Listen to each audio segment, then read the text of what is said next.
station. To witness the strength of street man, the willingness to speak truth. Now, I always want to do something.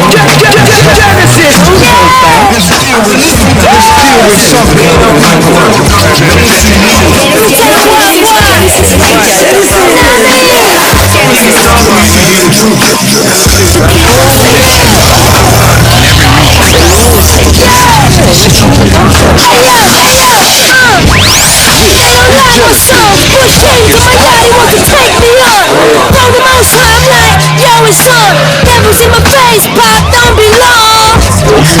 Spicy show, have no fear, my son, my kingdom you know.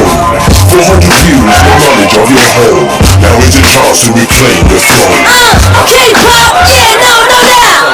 A bunch of bad ones are taking him out. But he reckons I got weapons, what's he talking about? I don't like the way the devil's running his mouth. Now watch that, it's just an excuse. See, they don't like you, son, cause you tell the truth. A young pop, United Nations turned out. They wanna search my yard, so Nah, son, you need them to me.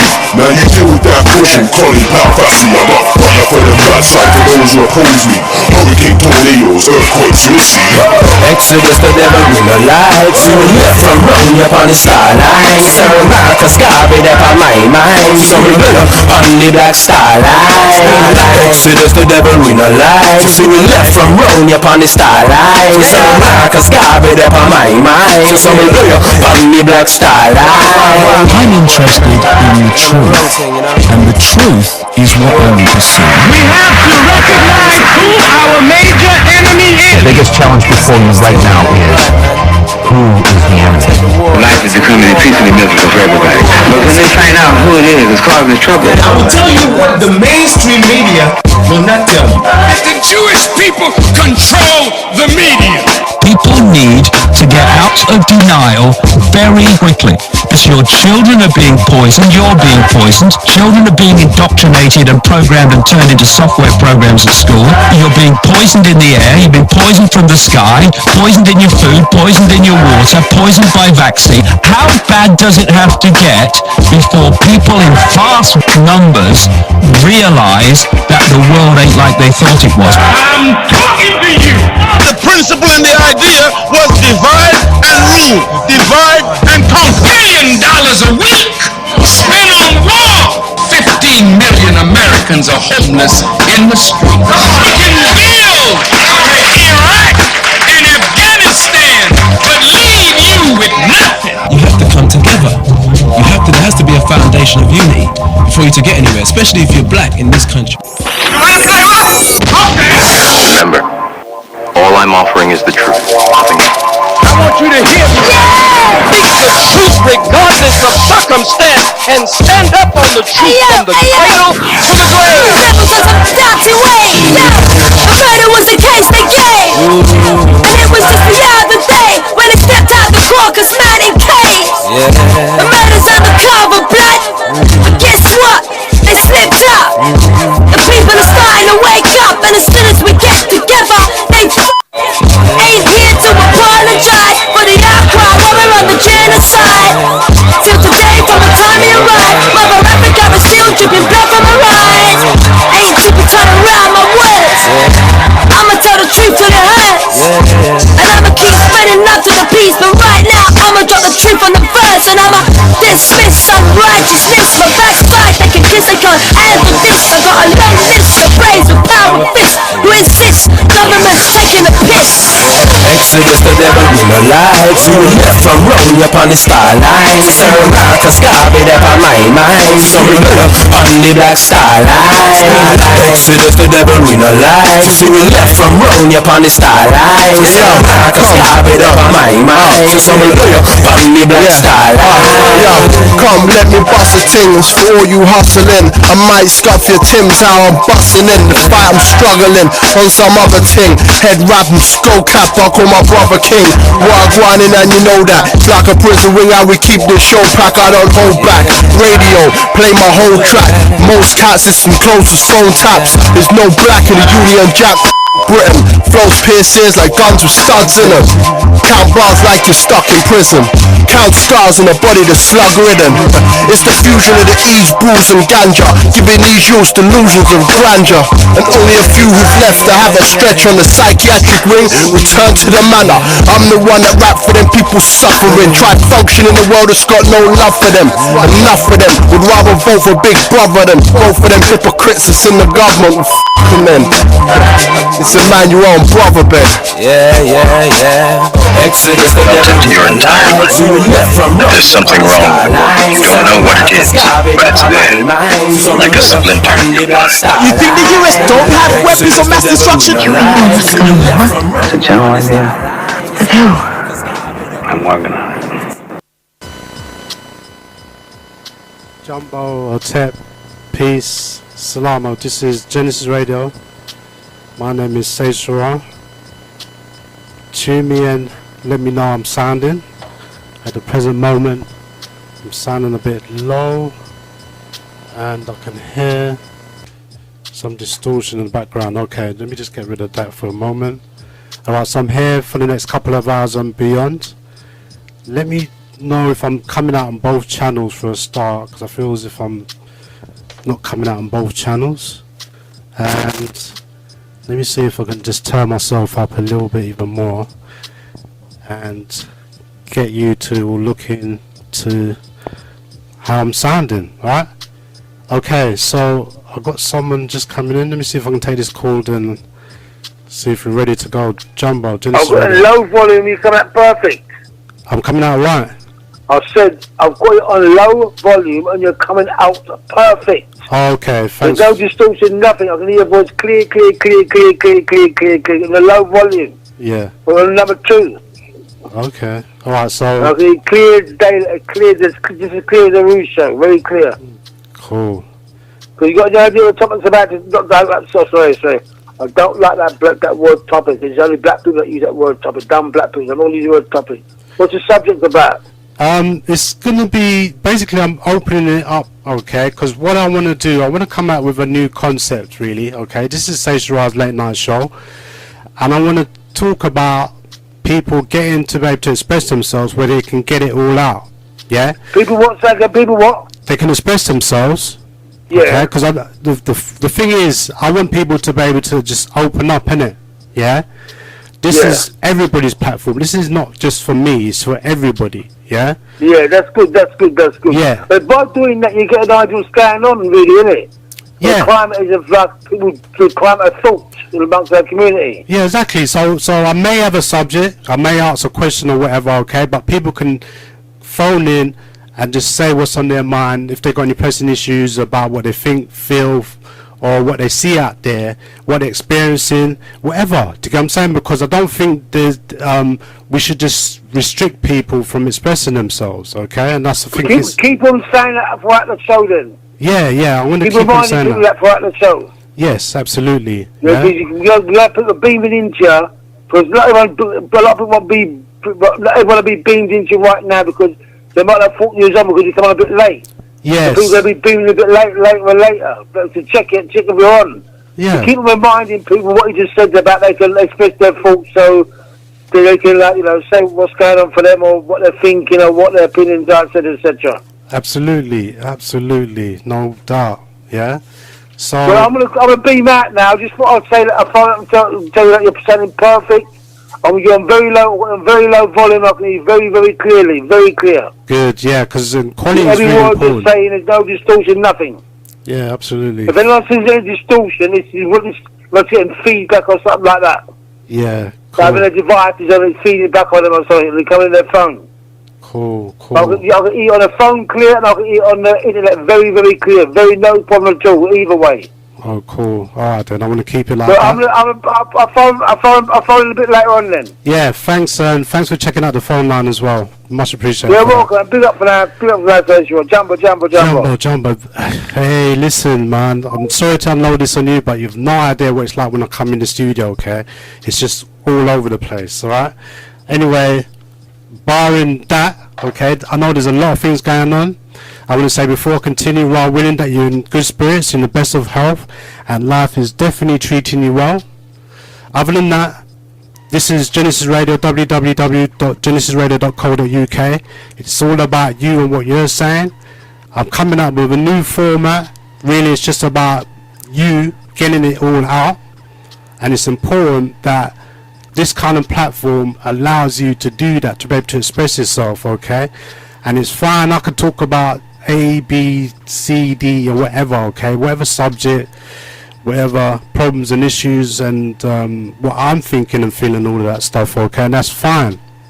But I think that sometimes when we do stick to a particular topic or subject, you find that we alienate some of our people that have something really pressing to say. And so regardless of what I'm talking about, you're always welcome to interject and give us your thoughts and your feelings about anything out there really that's relevant, that's constructive, not any silly nonsense, okay, but some things that's relevant, that's constructive, it's intelligent, and it relates to us and what we're about and how we're affected and how we're feeling about so many different things, okay?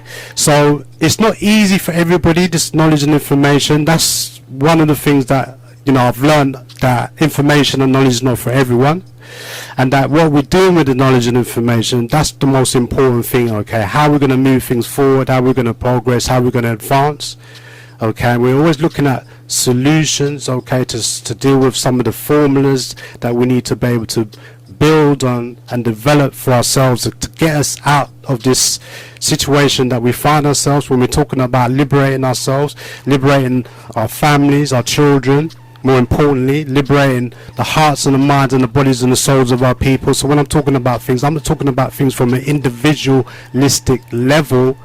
I'm talking about things from a collective level. So in other words, I'm not thinking about myself and who I am, even though that's important. I need to know who I am and where I'm coming from, so I need to be in a good place. But ultimately, when you get to a certain level, we have to be able to encourage each other and one another, empower each other, strengthen each other, okay, and do the best for each other and one another, okay, so we can be able to be stronger, be the strength that we need to be as men, especially you men out there that call yourself whatever you want to call yourself, okay. You recognize that you have a real true purpose in life by now, this level of where we need to be. And remember that there's different levels of people's thinking and how they process information. Not everybody's going to be able to take in the knowledge and information. Everybody has to, sometimes some people need to be spoon fed, and some people get the information, you know, at a click of a finger. They understand what I'm talking about, yeah? But I'm not here to just deliver a message. I'm here to talk about the many things that we don't even get the opportunity to talk about. And I've talked about a long list of things. I don't have a particular subject that I have to just deal with. I deal with everything out there because I recognize that we live in a global societies in different ways and forms and means, okay. We may not have our own society as a whole, okay, but we live in a world full of different societies, okay, and we're a part of this society. It's a global international society because we're all connected in some shape or form, whether it's you know, spiritually, politically, economically, culturally, spiritually, or any other way. Scientifically, we're all connected, okay. We have these social mediums now that you can get information anywhere in the part of the world. You can talk to anybody anytime with you know, with your fingertips, all right. You can voice call messages, you can talk to people directly. So this technology is bigger than me and you. And I think there's another thing that we need to understand, that this whole kind of myriad of changes that's rapidly taking on in our midst, okay, that I don't think we understand the different changes it's taken on in our lives, how fast and rapid these changes are becoming. Yes. Alright? And we have to deal with this, okay?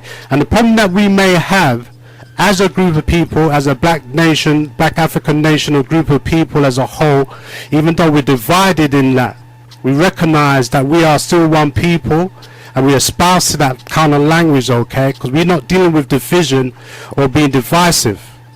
We're not helping our people if we're talking in a very negative connotation that does not inspire our children, our youth, our young generation. So we have to really know who we are and stand strong on our ground. And it's not for everybody. Yeah? Alright, so I want to big up everybody out there. I know there's a lot of things going on. I think one of the things that everyone's talking about, which is storming around social media, I would imagine, is Stormzy himself, you want to call the drill eyes, hip hop eyes, I don't know, correct me if I'm wrong. Rapper, English based rapper, black African rapper, who's just recently come on the scene. He's been, he's been around in the streets and everything, doing his thing, but he's recently blowing up, and he turned up at Glastonbury and made some sort of historical presence there, and was also sending a message out there that was political in its essence, and maybe that's fine, that's cool, and it's all good. However, I kind of wary about people putting out messages coming from the entertainment industry or from the film industry or sports industry and these different places, okay, that they can put these bite-sized messages out there, and that's fine, and they can do a lot of support and stuff like that.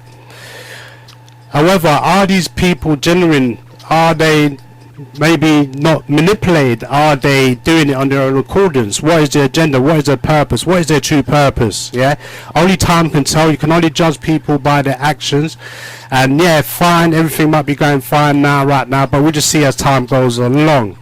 Yeah, the other things that's blowing up, obviously, this whole debacle with this British government that are kind of trampolining, bouncing around with this whole thing around Brexit, and this whole conservative government leadership that seems to be in sort of a place where it's upside down, or it's like a seesaw, it's up and down, it's kind of rocky at the present moment as to what's going to pan out with this new leadership, with Brexit, and everybody is on pause for the last 3 years, and no one can see what's going to happen inside, whether this country, which is a sovereign country, is actually going to be disconnecting themselves from the European Union. And why is there such an issue around this whole dichotomy, this polemic that is infectious to the mass populous people, the common law people? What is happening here? Why is this government stuck in a groove like a scratch record? What's happening there? Yeah, what is the stumbling block? Why is it so important for this government to get this agreement the way they want to get this agreement to be to a level where they're happy? Yeah, it's all about what they want, what's in their best interest. So they're fighting tooth and nail to make sure that that agreement is the best agreement, and they're not going to be able to have to accommodate to the wills and whims of this European Union, which is actually a corporation within itself. It's serving itself. All you remember, I always talk about this alphabet gang, and I've got a long list of some of these organizations and institutions as a part of this alphabet gang that's serving its own self-interests. It doesn't serve the majority of people, the populous people on the planet Earth. The European Union, the United Nations, I slag them off all day long because they've not shown me, and I will prove to you, if you've not heard already, why we have to hold these kind of organizations, these types of groups of people to account.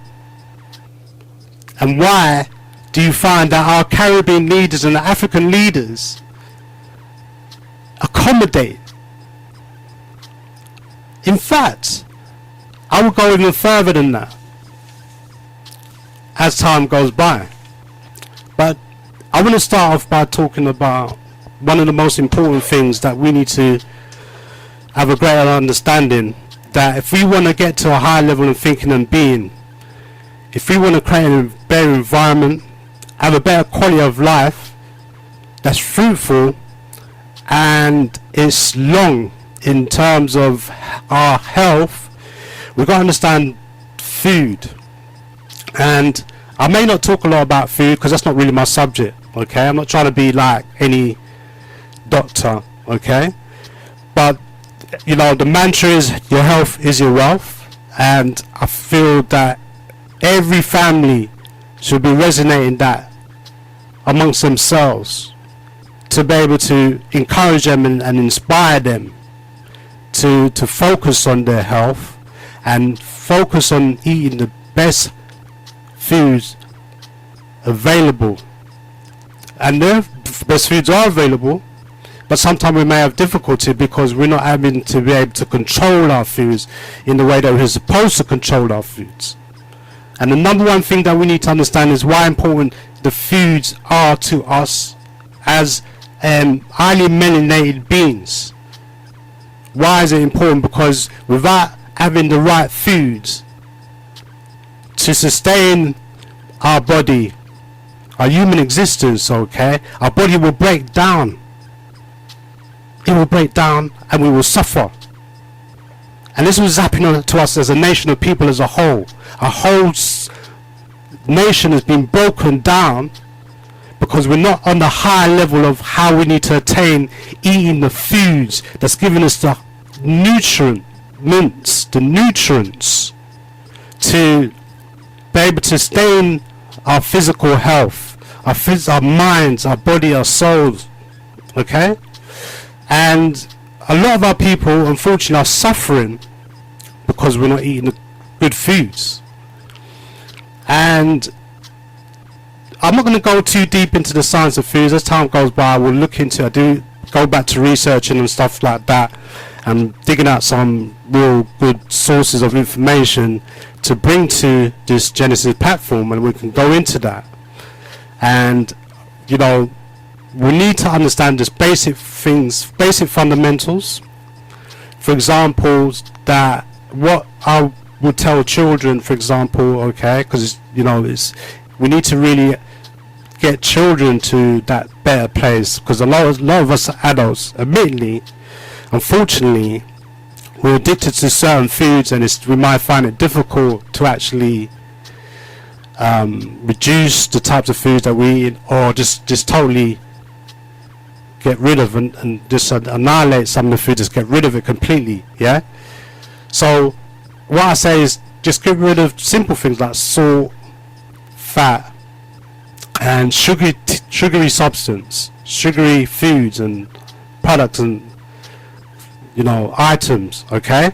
So the salt, fat and the sugar, which is all white, and generally speaking flour, all these different white things, generally speaking, and it's white for a reason, because in the European white supremacy, superiority complex, okay, that superiority complex that they have, they always like to make things look white, okay? Unfortunately, a lot of people, black people, need to understand, and I'm going to question, in fact, as time goes by, what is supremacy?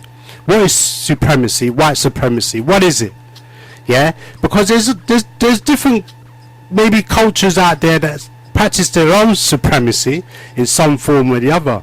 Okay, but let's start off with talking about the question, what is white supremacy? Because white supremacy, you can take a degree course in that. You could probably take a master's in that. That's a big subject, okay? And not everybody understands what white supremacy is. Yeah, and as time goes by, I will convene on conversing in some aspect about white supremacy and why it's important that we need to understand that, because we need to understand how this system operates and functions and how it gets you to operate and function, and that's key. Yeah, and if the young generation can understand how the system operates and functions, okay, they'll have all the tools available to them, they'll have all the armor available to them to protect themselves. At least they should be able to protect themselves if we can't protect us as a nation of people. We're supposed to be able to do that to our young children. If you remember, and you know, somehow I'm slightly digressing from the food, but I'm just elaborating how important that we need to understand how this infrastructure is all interconnected, why it's the way it is, and how we need to make a change and make a difference in the way that we need to communicate, the way that we need to relate, socialize, and work together and build together and do the things that we need to do to move ourselves forward as a nation of people. Everybody else is focusing on their self-interest, and why should we feel guilty about serving our own interests? Why should we feel guilty about that? So we need to understand about the foods and why we need to control our own foods. Yeah, one of the things, I'm just giving you a few little tips, okay? Like I said, cut out some of these things I'm talking about. Salt, cut it down at least. Salt, sugar, and fatty foods, okay? And if do your own, research as to what I'm talking about, yeah? So that's one aspect of how we need to look at things. Another aspect is looking at meats. Cut down meat. Reduce your meat intake. And the reason why you need to reduce your meat intake is because meat is not the same as how it used to be 30, 40, 50 years ago, and so on, right? Meat is produced on a whole different spectrum and level of how meats were actually produced, or you could say distributed now, because now you're getting everything on the shelves, alright? So what I'm saying is, yeah, you look at your meat, it's very, very toxic. Why? Because you find that a lot of these animals are reared on chemical substances, chemical foods, to bulk them up, okay? They may eat, like, the stuff they're being fed is chemicalized, okay, to build them up, right? They may be in fertilizers, stuff, you know what I'm saying? If they are eating from the ground, for example, and the grass and stuff like that, it may be contaminated itself. There's pesticides that are chemicals. There's fertilizers that's chemicals, alright? And there's insecticides which are chemicals as well. So if we're not dealing with things on a natural level of thinking and being, okay, then think about, how these foods, how these animals are being raised, how are they being nurtured, okay? And you understand that once whatever they put in their bodies, this is what we need to get right. Whatever's been put into these animals, whether it's cows, whether it's sheep, whether it's lamb, because we love all that, pork, pigs, alright, and all of this stuff, okay? Yeah, you've got to understand this is basic scientific fundamentals, okay? This is not rocket science I'm talking about, yeah? Obviously, whatever you put in your body, okay, it's going to be what is coming from that animal, okay? So it might look pretty on the shelves and all of this stuff, okay? Alright? But at the same time, what are you consuming? Do you know what you're consuming? Because the foods are not the same anymore, okay? So I would tell people most definitely to maybe not get rid of all your meat contents. To me, you should get rid of it completely, totally. But then if you're not gonna, if you've got one of those addictions to meat, and you love your pork, your chicken, it doesn't matter what animal, right? But we have to be very careful. We are mindful that a lot of these foods are chemicalized. They're chemicalized before they even get to the butchers, okay, at these different places, and before they get processed and packages. Alright? Now another thing that they do with the meat is they color it. So they have to put coloring in it. It's all chemistry again, yeah? To preserve it, they have to put chemicals to preserve it, to give it shelf life, to give it, time to last in a certain temperature or degree of coldness, and then it lasts for a few days, and that's it. They have to be able to produce preservatives for that, yeah? And obviously they need colouring, that's chemicals as well. So you see, before you even, what I'm saying, you're talking double doses of chemicals, okay, that you're consuming. Alright? So that's why it's very important. I'm not saying that all farmers are doing all this, okay. A lot of the farmers, okay, what's happening is that a lot of farmers commit suicide. I never knew this, okay, until a few years ago, how serious this was, right? But there's statistics on farmers committing suicide, and it's very, very chronic, and it's amazing. But what's happening is, like I said, things have evolved now and developed into consumable products now. It's all about fast foods, producing fast foods at a faster rate, okay, to get people to consume. It's all about profit. It's not about your health.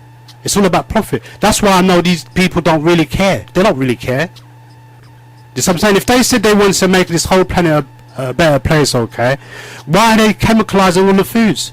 Because to me, it's a big red flag telling you that they're killing you slowly, subtly, softly, killing me softly. Alright? It's a slow death. Alright? And I don't think it's wrong. It's wrong for you as a parent, as an adult, if you don't have this knowledge, so you can be able to educate and impart this information, so that you can give your children the opportunity to understand that there's a difference between good foods and bad food. This is basic information I'm talking about, yeah? So you need to understand that the way that foods are produced now is very, very deceptive. Another tip I'm going to give you is that you may need to carry a magnifying glass to see what's on these packages, what's on these labels. You find that if you understand how they put the ingredients, if they put the description of the ingredients on these labels, there's a particular way they do it. It's all, in some ways, it's all coded, okay? But it's done in a particular order, so you know that the first ingredient that's there, that's the most ingredient, that's what's there the most. And you'll find a lot of time it's normally salt, sugar and fatty foods. That's the first thing that's on top of the list of ingredients in your product. So you need to look at that. You need to get your magnifying glass, because they deliberately make things small so you don't read it. And most people don't like to read, unfortunately. So I advise you to get your magnifying glass and read the labels. And if you don't understand the language, because often they put the language in some Latin or Greek classical language to confuse you or to deter you to not even investigate what is that language or that particular word in a Latin or Greek language. Yeah? So read the labels. There's a number there that you can phone up always to find out what's in these ingredients or what's in these products, and so on and so on. Alright?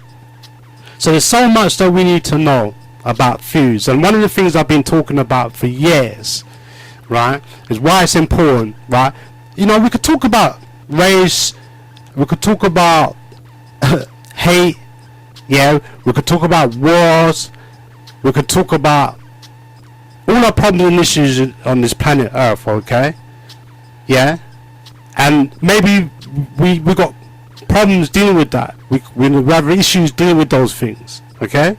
But the one thing that we shouldn't have a problem is, because we got children, and we really care about our children, we care about their health, okay?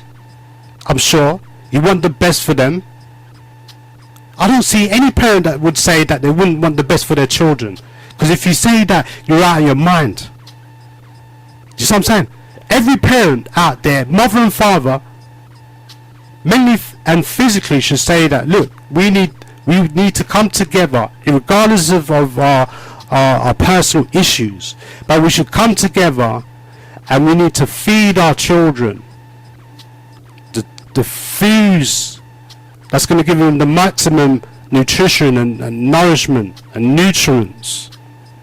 Yeah?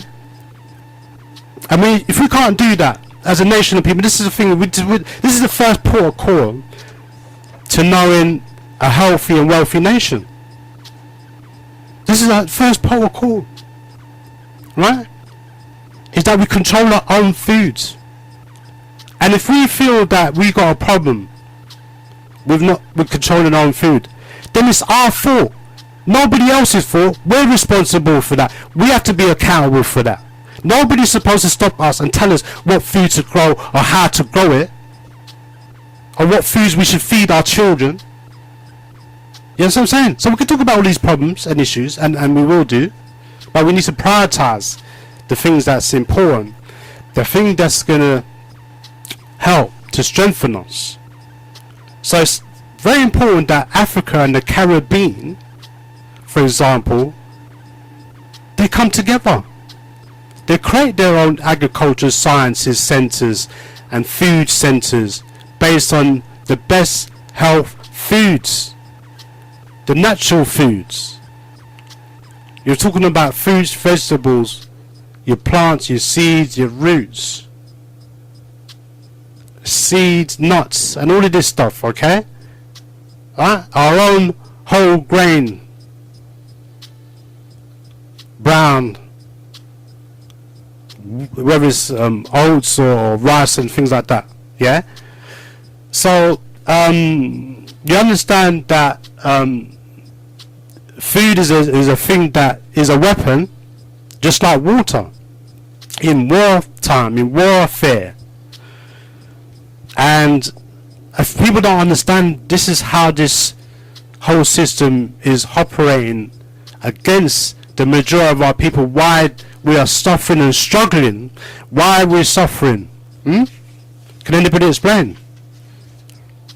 These are simple indicators to let you know that if we're not controlling our foods, okay, in the way that we're supposed to, who's controlling it then? Who's controlling it? Alright? And why are we controlling it? Is there a world conspiracy to prevent us from developing ourselves on a higher level where we can produce and harvest our food so we can feed all of our people without worrying about the whole poverty stricken narrative that's been going on for decades and decades and decades.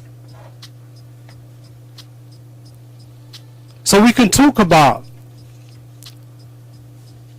that. You can see whether you want to say it's the black leaders or the white leaders. Just to put it frankly to you, they're all in cahoots to keep Africa and the Caribbean poor, undeveloped and impoverished. So we can have all these organizations,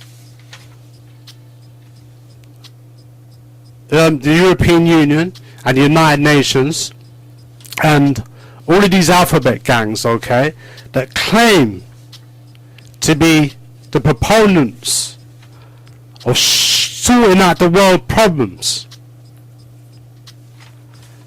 But in reality, I've realised, okay, that for some time now, the United Nations has been the spearhead in talking about world peace, for example. Because I think one of the reasons why the United Nations came out of World War II, which devastated millions and millions and millions, multi-millions of people's lives, okay? Poor people's, ordinary people's lives, and nothing to do with them. That they was there, the United Nations came together for what? For the purpose of saying that they're gonna create, they want to have a better environment where there's peace. So they're gonna be like the arbiters of peace on the world, okay, and create a peaceful environment.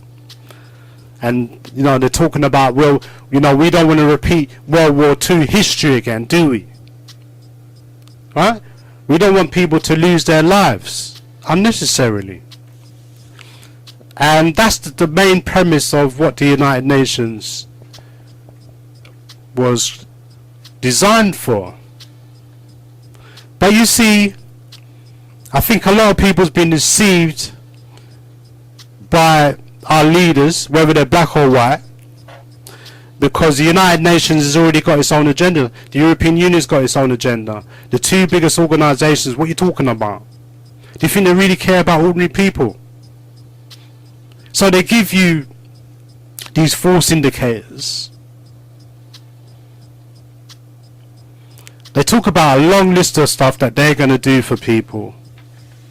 Maybe you can think of some that you will want to express about. Yeah? Because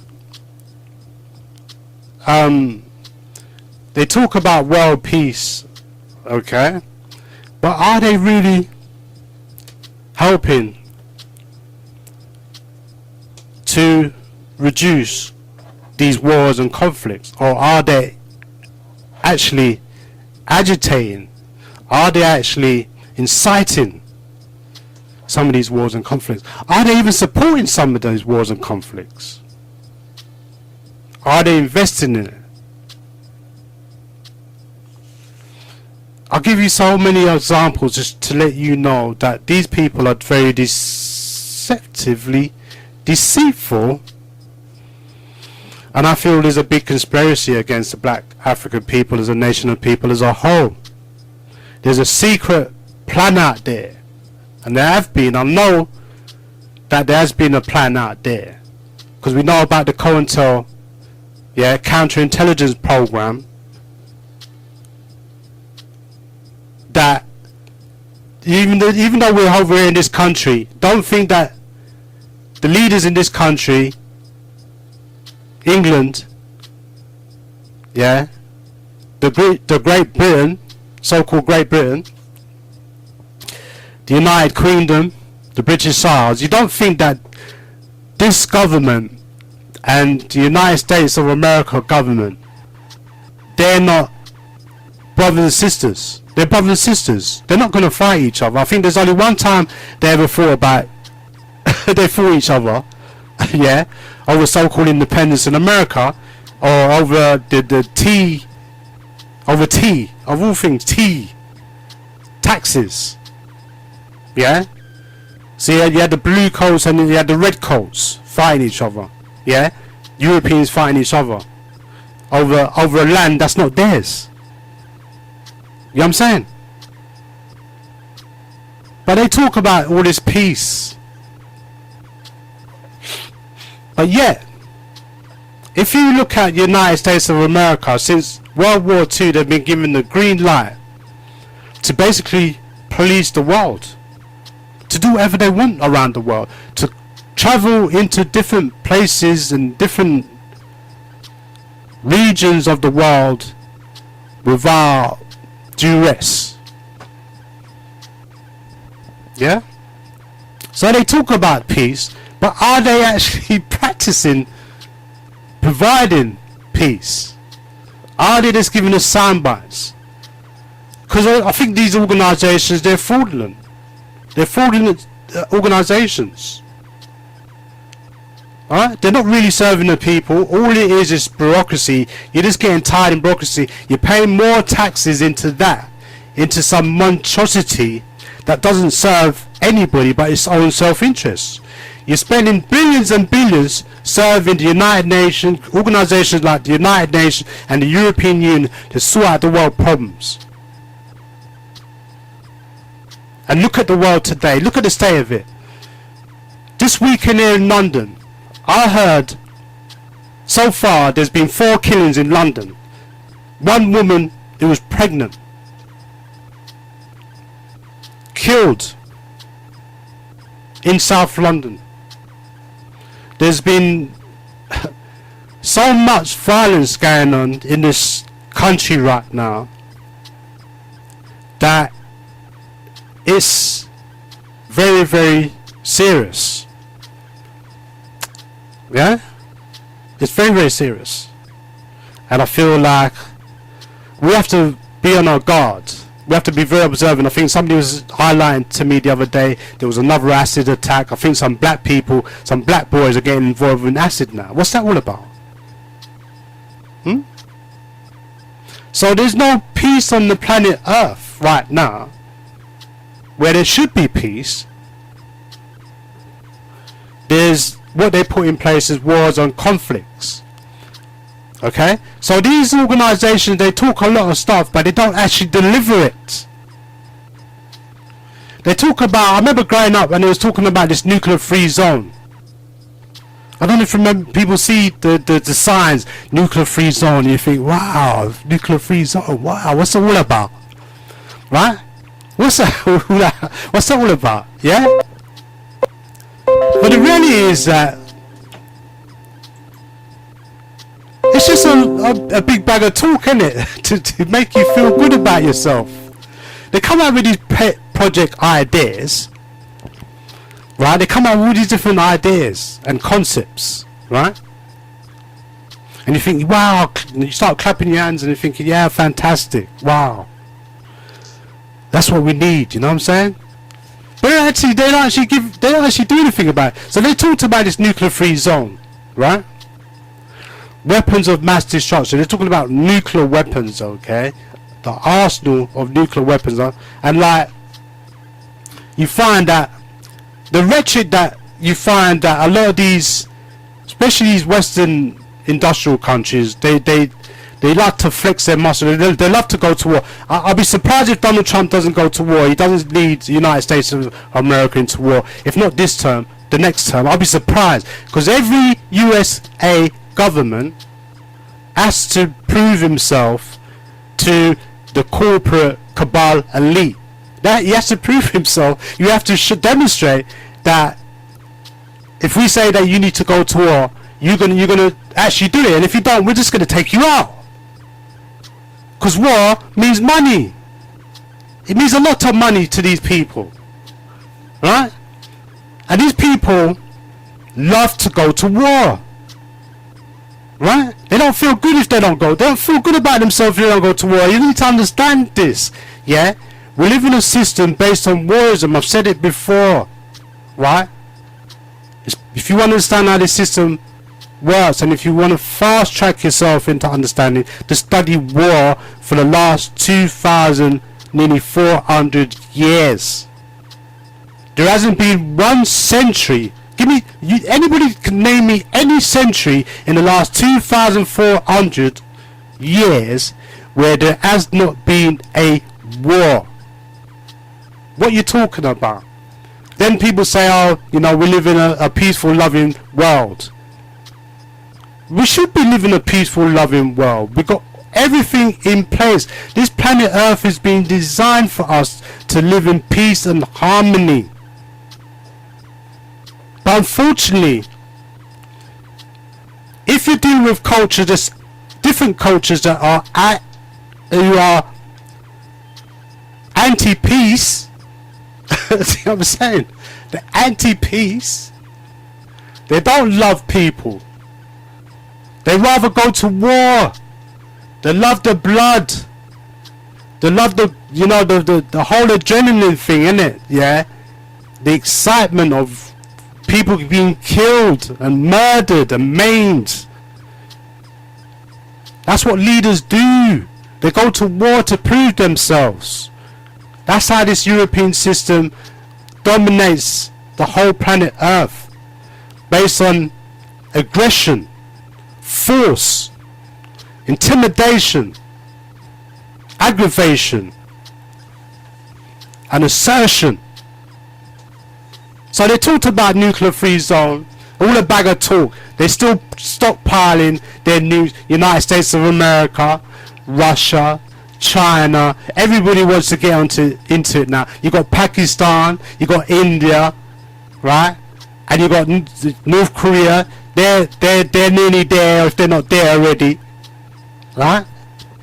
And then you got like South Africa did have nuclear weapons, but as soon as they see that black people was going to take over the country after 1994, after the apartheid system, when Nelson Mandela come out of jail and they took him out of there to run the country for the European system. That's why South Africa's so messed up right now. Yeah, between Nelson Mandela and the ANC, they mash up that country, man. They mash it up. Right? And it's a poor example of what Africa needs to be right now. But anyway, going back to what I'm saying, yeah, we don't make weapons of mass destruction. Black people don't make no weapons of mass destruction. What are you talking about? Black people are not imperialistic. This is what the system is about. It's imperialism. That's part of warism, right? And the three tools that they use that underlines this system is race, sex, and class. Okay? And then there's all these different people activities that we can always talk about, yeah? That you are socializing or working in or educating in, right? So you've got these people activities, right? I think if you remember anybody that studied Dr. Frances Cress Weston in her book titled The Colour Thesis, the ISIS papers, she breaks that all down about how white supremacy works, how it thinks, how it operates, etc. Yeah? So they're giving you, they're spinning you all of this stuff, okay, but they're not actually delivering the things that they're talking about. So you got to say that United Nations and the European, all these big mega organizations, right, are not serving their true purpose, right? But what they do is they come up with concepts and ideas for you to follow. So they talk about, like I said, the wars and conflicts, right, that they say that they're going to reduce, but look at what they're doing, how they mashed up North Africa in the last few years. What did they do? They started in Afghanistan to rip this whole thing up, innit? Yeah, to dissect that, to destabilize that region. Yeah, you remember now you got Israel is a European state now, innit? It's an legal state, Israel, innit? Yeah, you got that argument there that's going on that splits between the Israelis and the Palestinians. That went on from 1948. Yeah? Who created that? The United Nations, they helped to create that. The United Nations and the European Union, the European leaders, they helped to create that. So they created that destabilization in that region right there. From then. Right? They're already setting up, plotting what they're doing for the future. Remember, they're planning things. You see, the people that's running things, okay, you can't see these people. That's why you can say, like, white supremacy, people can't see white supremacy. They can't see it. Right? They can't see white supremacy. They can't see white supremacists. Because now they're wearing suits and ties in governments now, innit? Right? In corporations, in industries. They're not going around wearing white gowns and white hoods anymore. They don't need to do that no more. Those people, those Klansmen, yeah, those white extremists, neo-fascists, whatever you want to call these people, Nazis or whatever, yeah, those people that you see out there, they're the extreme fanatics. You know what I'm saying? You'll see those people, especially in the United States of America. They don't, you know, it's quite alright for them to go around like that. Do you know what I'm saying? Yeah, and it happens here. There's loads of right-wing organisations and groups right here, movements right here, but no one really talks about it, right? So what I'm saying is, yeah, what I'm saying is, you got to understand that this is not a system that's designed for us as a people to progress and develop and go forward. It's not designed like that. I'm sorry to say that. You know, you got your individual, you know, they may succeed in life and get all the things that they want out of this material, superficial, artificial world. You may get that. They may let you go forward. They may let you have certain things. They may allow you to do certain things.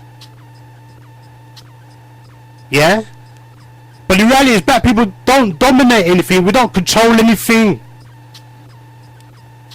Right? But simply because they don't want you to control. Why should they? Why? Do you know what I'm saying? That's a form of weakness to them. They don't feel that you need to control your foods, because then it's a form of weakness. That's how in war, there's no love, you know. There ain't no love in war, you know. People don't understand the psychological aspects of living in a war environment, because you grow up in this, you're born into a bubble. You're born as an agent to the state. Alright? You're born in the matrix. You're born in the head of the beast, or you're born in the belly of the beast, depending on where you are. If you're in Europe, it's the head of the beast. This is where they mastermind these plans, these programs, these psyops. Yeah? And you find that we don't really, as a group of people, you know, there's some good messages out there, and there's some good things going on out there. There's no doubt about that, right? But we have to be really realistic about how this system operates and functions, and how we are operating and function as a group of people. It's very, very highly biased. Yeah? And you've got some people, they feel that they need to defend the European people then. They need to defend white people. White people don't need black people to defend them. They don't need you to defend them. But we do when we go to war. You know what I'm saying? We've been spending hundreds of years fighting for these Europeans in their wars. In fact, I saw some information in World War I that a couple of million black people died in World War I. Soldiers. But they don't talk about that. Right? Because they don't want black people to have any form of presence in their historical narrative. They don't want black people to have any presence in any of their representation of how they're going to project their narrative. So we get taken out of the narrative. We get taken out of the picture. We get taken out in their writings. So we seem like we're not there, like we're invisible, we've never done anything. Yeah? So they talk about corruption. They talk about, yeah, we're going to get rid of corruption. Right? I remember I said to you, it's a simple equation that these people may talk about getting rid of corruption, and they talk about it. They talk about it.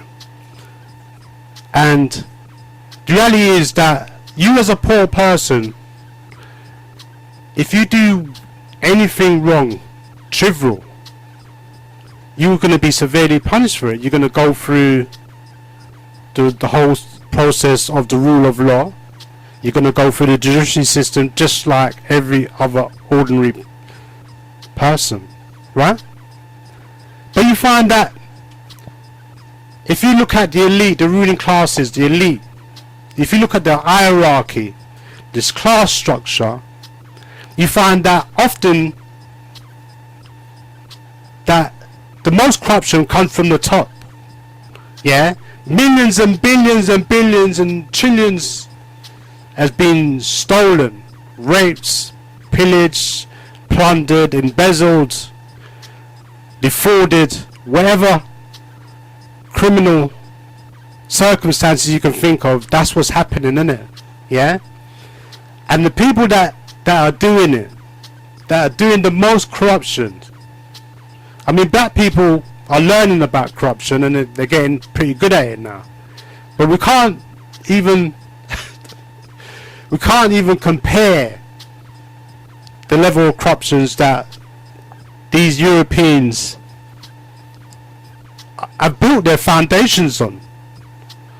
Went around the world imperialistically and robbing and raping for hundreds of years. And now we're living in modern times, 21st century. And the same robbing and plundering is not so physical no more. It's not so physical, it's not so overt, but it's there, it's happening. Yeah, they're robbing the Caribbean countries, islands, people, land, resources, the air and the sea, wherever. The same thing with Africa, the Caribbean, it's the same thing, it's mirrored. Yeah, and we think that we're here in this country, little England, black people, I don't know, 2 million, 3 million strong. And we think, oh, why should we care about the Caribbean? Why should we care about Africa? Why should we care about our brothers and sisters in the United States of America, in Central America, in South America? Why should we care about our brothers and sisters if they're in Australia, if they're in New Zealand, if they're in Asia, Southeast Asia, wherever we are on the planet Earth? Why should we care about them? How can they affect our lives here?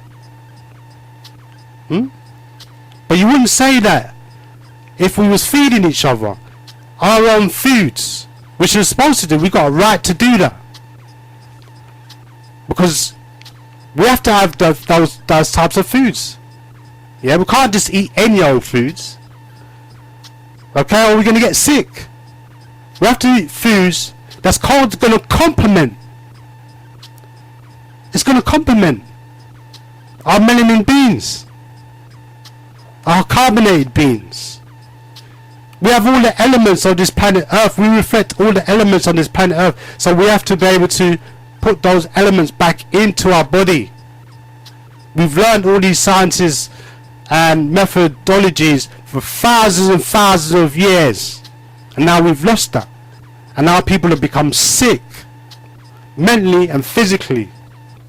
So these people talk about things in certain terms.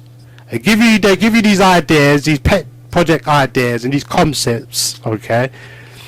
And they get everybody to run around and follow it without questioning. Yeah?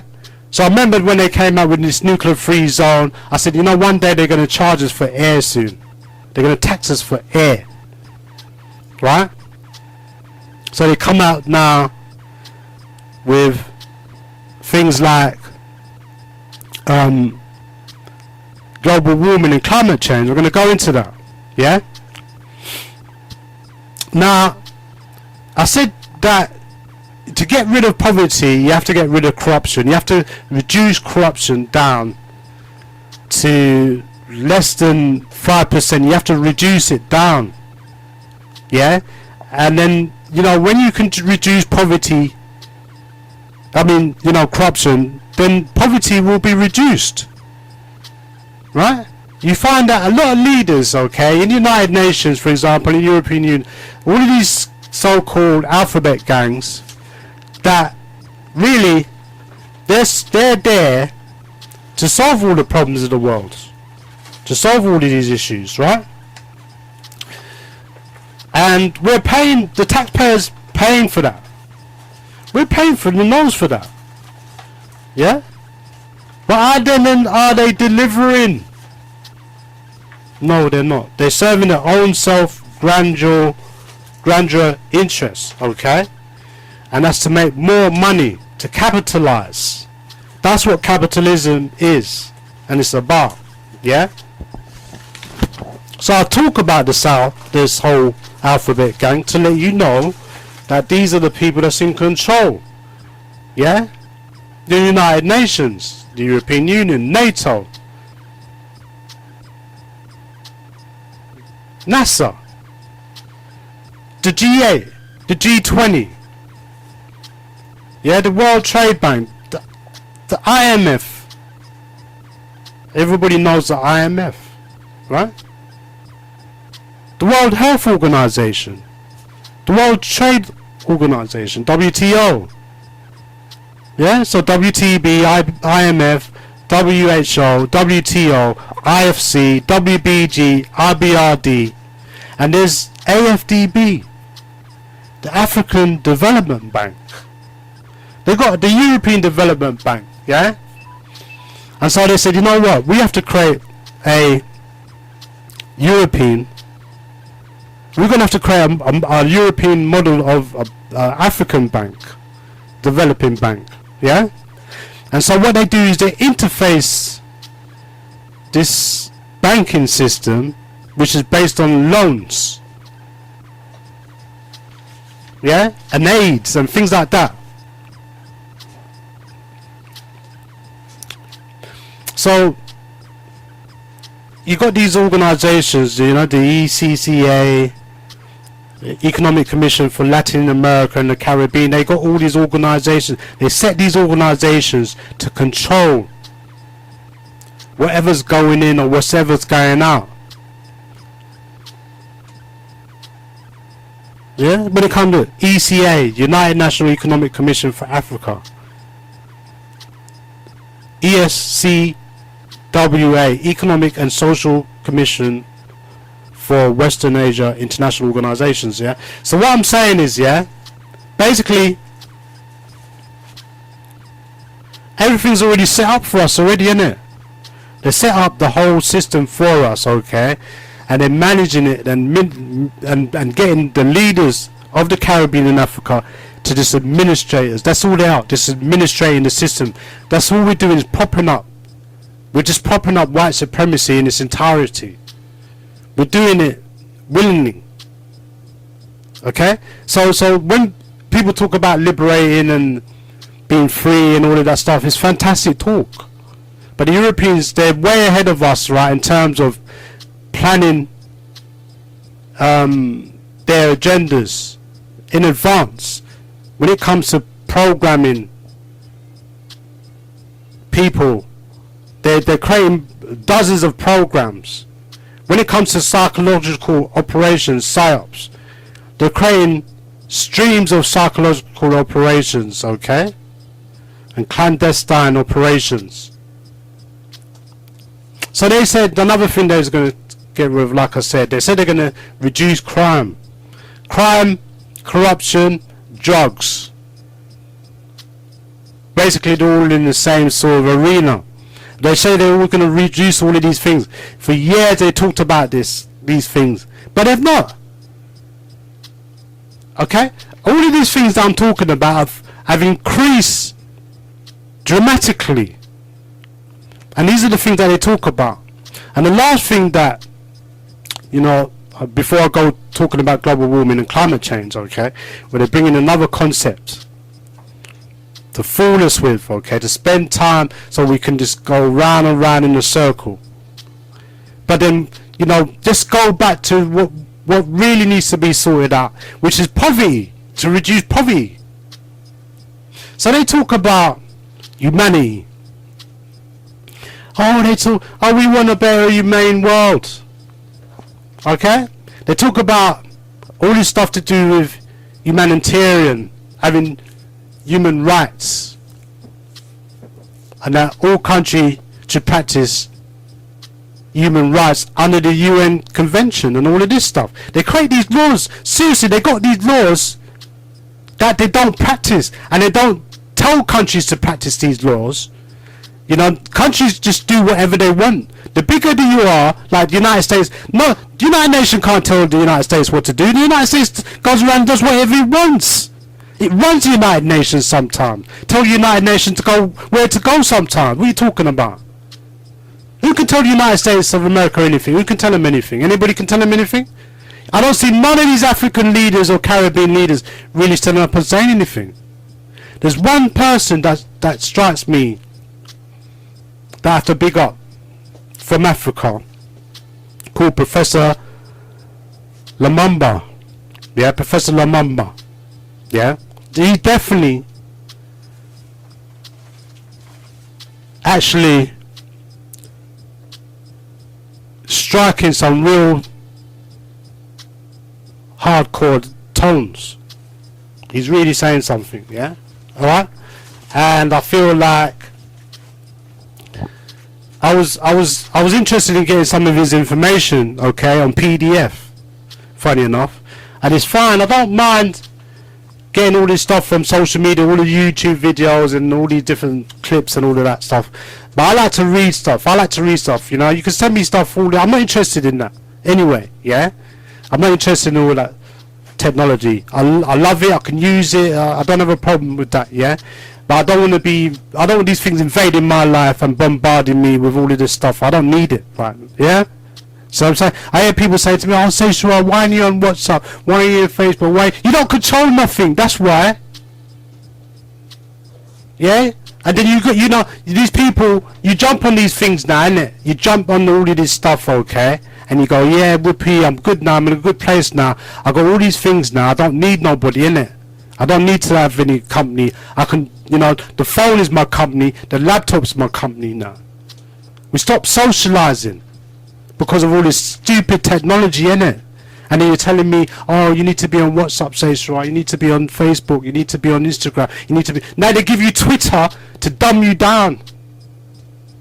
So now you don't have to say much now, you know, because, you know, most people now got short-term kind of memory now, or short-term memory. Yeah, they don't want to say anything too long. They want to read too long. Too much, is it? Yeah? But anyway, going back to all this stuff about humanity. So all of this stuff to do with human rights and humanity and humanitarian, right? They give, for example, organizations, NGOs, authority to go into these countries so they can exploit them. And they do it with the government's backing. The government knows what's going on. The government knows what's going on because they're getting paid their part of it, innit? They're all part of this whole thing. Right? So these people go into Africa and the Caribbean and they rape wherever they can, innit? Right? And the United Nations turns a blind eye and says nothing. The European Union says nothing. Because if they don't say anything, nobody else is going to say anything, because they're the biggest organization. So, you know, if they don't say anything, what are you going to say? Yeah? So this is all biasness that's going on. And people don't see that. People saying, oh, it's not, I don't want to be black no more. I don't want to be African. I don't want to be African, Caribbean, black anymore. I don't want to be black no more. You know what I'm saying? we got some people, man. I'm not trying to be funny here, but some of our people, they're out of their heads. They don't want to be black no more. Black is dead. Yeah? So we've got some people that's not very inspiring to our children, to our young youth generation. They're not the best examples. There's people out there, they don't represent us. You can tell by the way they talk. Yeah, they talk so much crap, it's coming out, leaking out, innit? You know it's crap, innit? They're not really talking for the collective. They're talking for themselves as self-conceited, selfish people. But they're not understanding when you talk and say certain things, how damaging it is. It hurts. our people. And our people are already hurt. They're in a world of pain. We're talking about intergenerational pain here.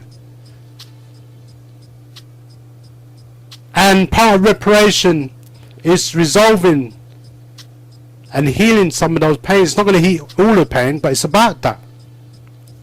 Partially. It's not just about that, because, you know, reparations are a long list of things that we need to be able to understand. Alright, so I'm just getting us to think for ourselves, that we need to think for ourselves as a group of people, and not having to seek approval from another group of people that don't have our best interest. They don't have our best interest. The Europeans, I don't care what are you talking about? Show me, demonstrate. You see, there's a lot of black people that's talking about all this integrational stuff and all this assimilation stuff, and yeah, it sounds fantastic, right? You know, we need to just accommodate. Really, all the stuff that we've done all of that. We've done everything that you could think of. All the young people out there that think you know better, right? You don't know nothing. You just come on the earth the other day, learn and get educated around certain things before you open up your big mouth, innit? Because young people think they know everything, innit? Because I used to be like that. I thought I knew everything, but then I realised to get wise, you have to keep your mouth shut and learn and listen. We've got a lot of people with a lot of mouth, right? But then when the time comes to talk, you can't hear from them. When it comes to their own people, they can kill their own people. They don't have a problem. But when it comes to kill other people from other places outside of themselves, they can't do it.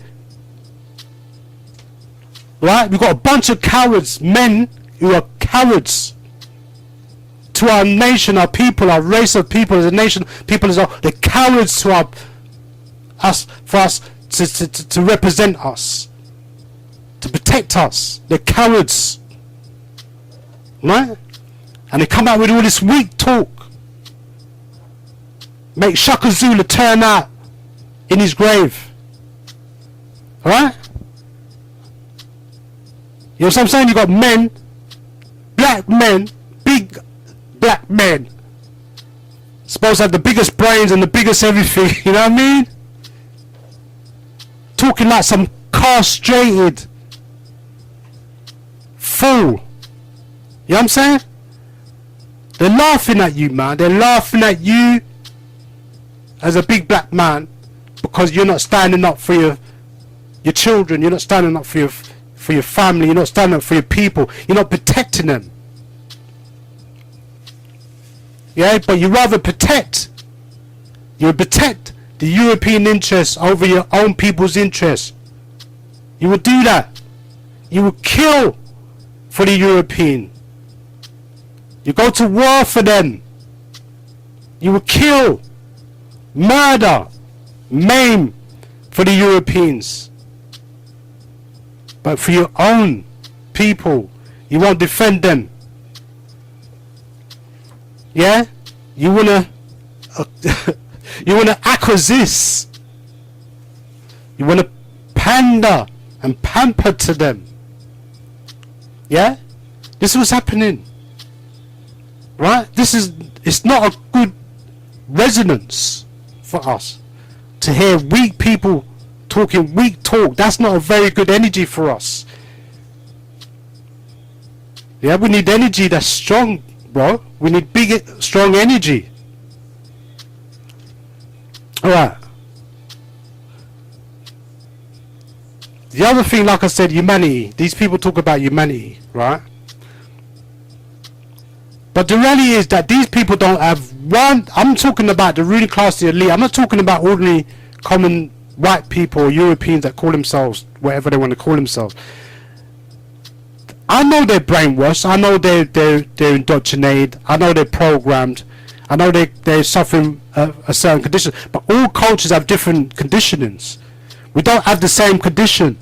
Even though we're under some, at the present moment, some new world order, there's still an hierarchy, there's still a class structure here that's going on. You may not see it. These people talk in secret. They're not going to tell you what they're going to do. They're not going to tell you their plans. Right? The things that they're doing is in secret. That's why they have secret societies. That's why they have secret meetings.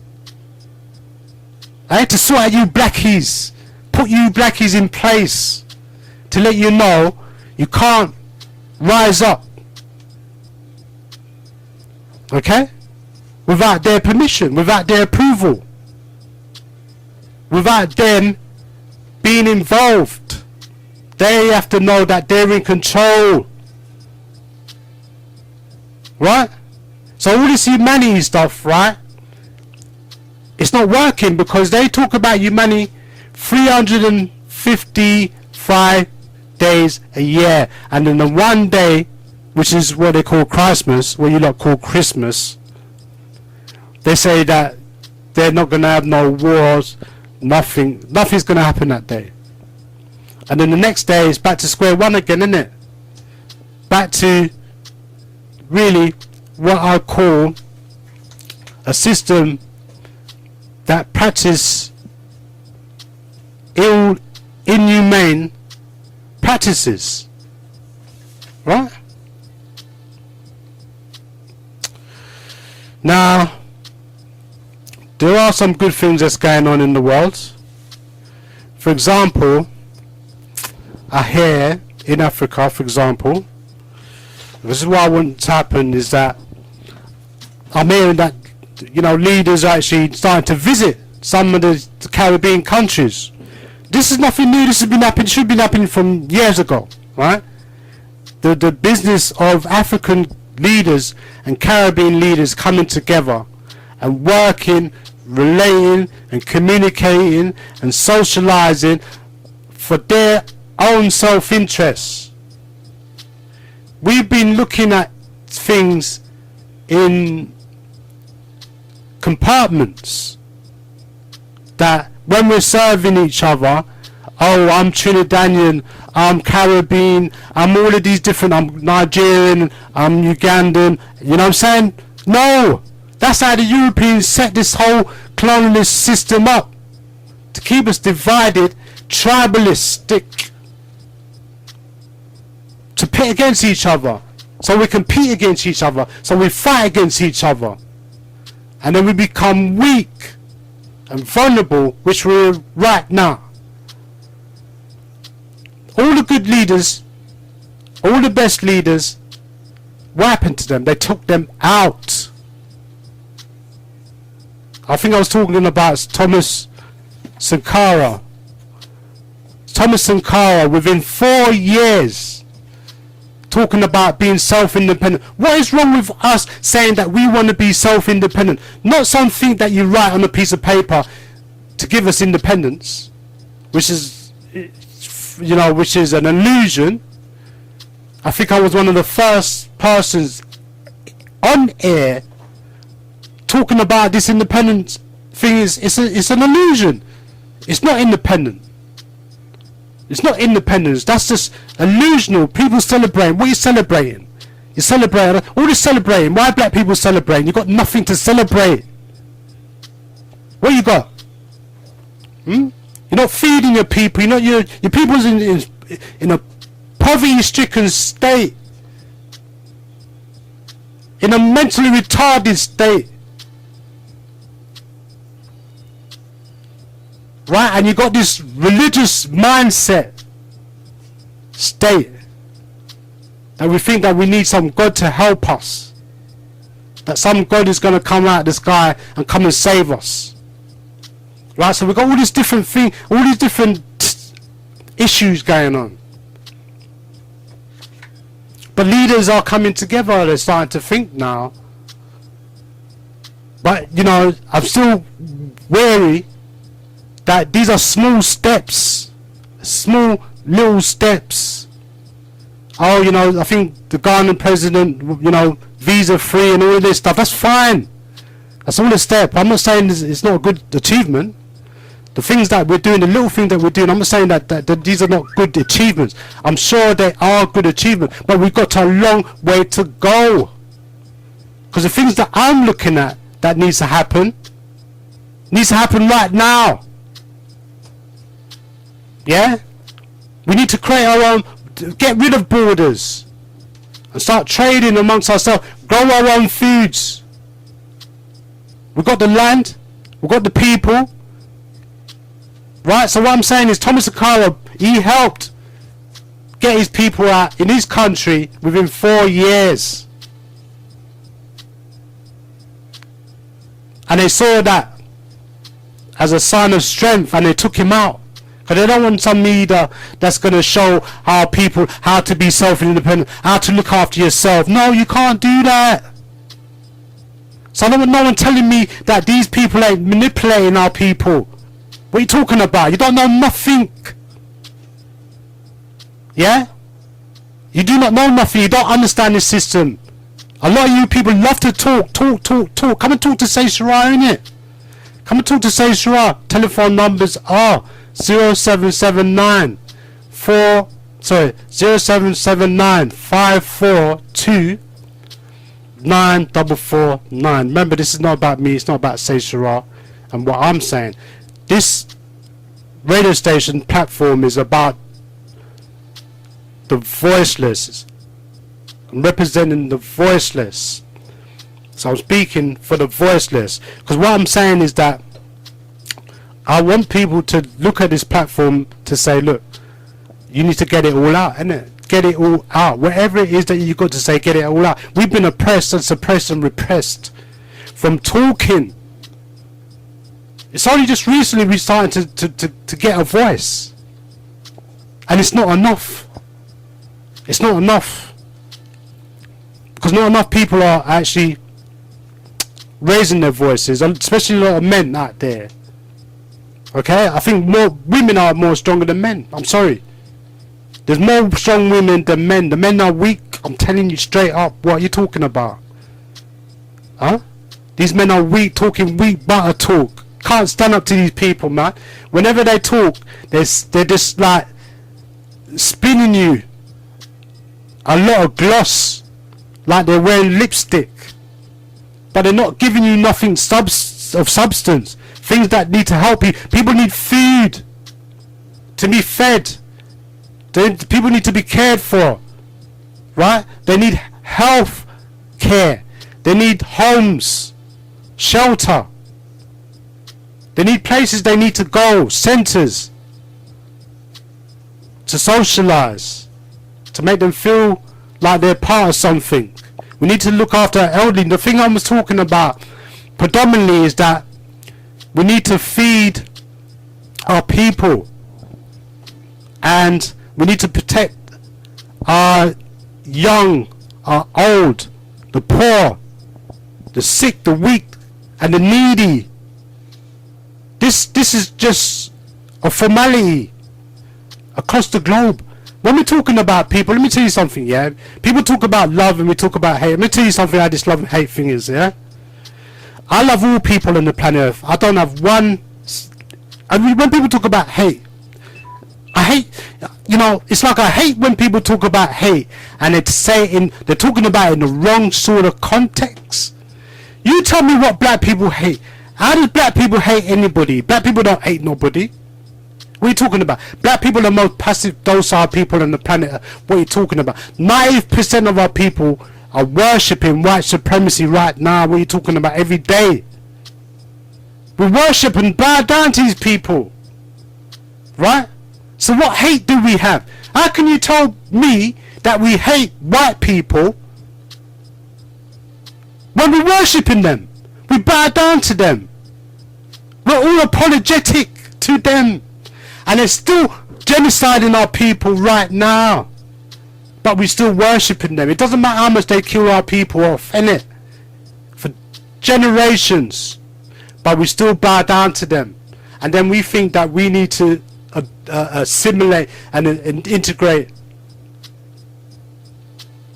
Okay? We must be insane in the brain. If I said to you that over 250 million people have been genocide in the last 2,400 years, what would you say to that? Who's the most imperialist people on the planet Earth? Is it black or white? Huh? Oh. There's a lot of people that talk fantasy. A lot of people talk mythology. Right? But when you're talking about being realistic, you can talk all this fantasy stuff and you can create your own narrative as much as you want. But when it comes to reality, hitting the real ballistics, being realistic with the ballistics, you're not real. You're not talking about the real issues, are you? You're just fronting it. That's what people do. They're fronting it because they're on their own little agenda. They're getting paid. They're an agent. They're an informer. Right? They're a snake in the grass. We've got a lot of those people in it. Yeah? But it's not their fault because we've got a system in place that encourages that. It encourages corruption. It encourages the leaders to be corrupt. That's the system. It's like a lair. But it's the weak man that kind of like it's that weakness that some of these leaders, some of these people that claim to represent us, they have that weakness. It's no excuse for you to be accepting, to accept that. It's no excuse. Because these people are detrimental and dangerous to us. They're dangerous because they don't know they don't understand the difference and how to differentiate what's real and what's fantasy. We need to have our own sovereignty, okay? It's as simple as that. We need to be self-independent, right? They don't want us to have our own schools. They don't want us to have our own colleges. They don't want us to have our own institutions. They don't want us to have nothing. And we still don't have nothing. The few things, that token thing that we got, we think that we're successful. Accept your own. We say no, that's successful. And be yourself. Genesis Radio thanks you for your visit. Always go to www.genesisradio.co.uk and look out for the new Genesis website. Okay. All right. So yeah, going back to what I'm saying. That, you know, like I said, I love all people on this planet Earth, regardless of what race, colour, creed or religion or whatever. I love all people. We're not into the thing called hate. What hate? These people don't understand our experience, the black experience, the African experience. They don't understand it. They're not living it, so they can never understand it. They can learn from it. Yeah, they can learn from it. They can have a certain degree of what we go through. But then you're not living it generationally. Right? And we're not trying to be you. So why are they trying to be like us? They can't be us and we cannot be them. Not in 1,000 years. We can, you know, we've got a lot of people. We are Europeanized. There's no doubt about that. We are Europeanized. It doesn't matter where we are, in the Caribbean, Africa, or wherever. We're Europeanized. And we're getting more and more, some of our people in Africa are getting more and more Europeanized. But I think that, thoroughly speaking, that we need to go black into ourselves. Okay? And we can still use a modern way of looking at things, but just create our own system. Yeah? And the system that we need to create is not European. European models is imperialistic. It's supremacist. It's colonialist. It's dangerous. It's not what you call a system that loves humanity. It doesn't love humanity. It's about killing people. What kind of system is that? Huh? And we're supposed to take that kind of system and then bring it to our own doorstep. No. In order for us to make a difference, the Europeans can say, well, you know, we civilized you and all of this. They can talk all that stuff if they want. Oh, we civilized you. And look where we are. We built up all this system, huh? Yeah, you built it. You built this legacy, this death legacy. This is all it is. The aftermath of them building this legacy is that people are dying from it. You know what I'm saying? And they're talking about, oh, we're going to save humanity. We're going to save humanity. Which part? Show me 1 year you don't go around killing poor little babies out there and raping and killing them and torturing them. What are we talking about? I've got a long list of stuff. Issues. I call them the big issues, world crisis. And some of these subjects we talked about. Just let me touch on that. Yeah? Because these people talk about humanity and humanitarian and all of this. No! It's a front. They're giving you this front to give you a perception of thinking and feeling that they're actually doing stuff, but they're not. They're creating more problems.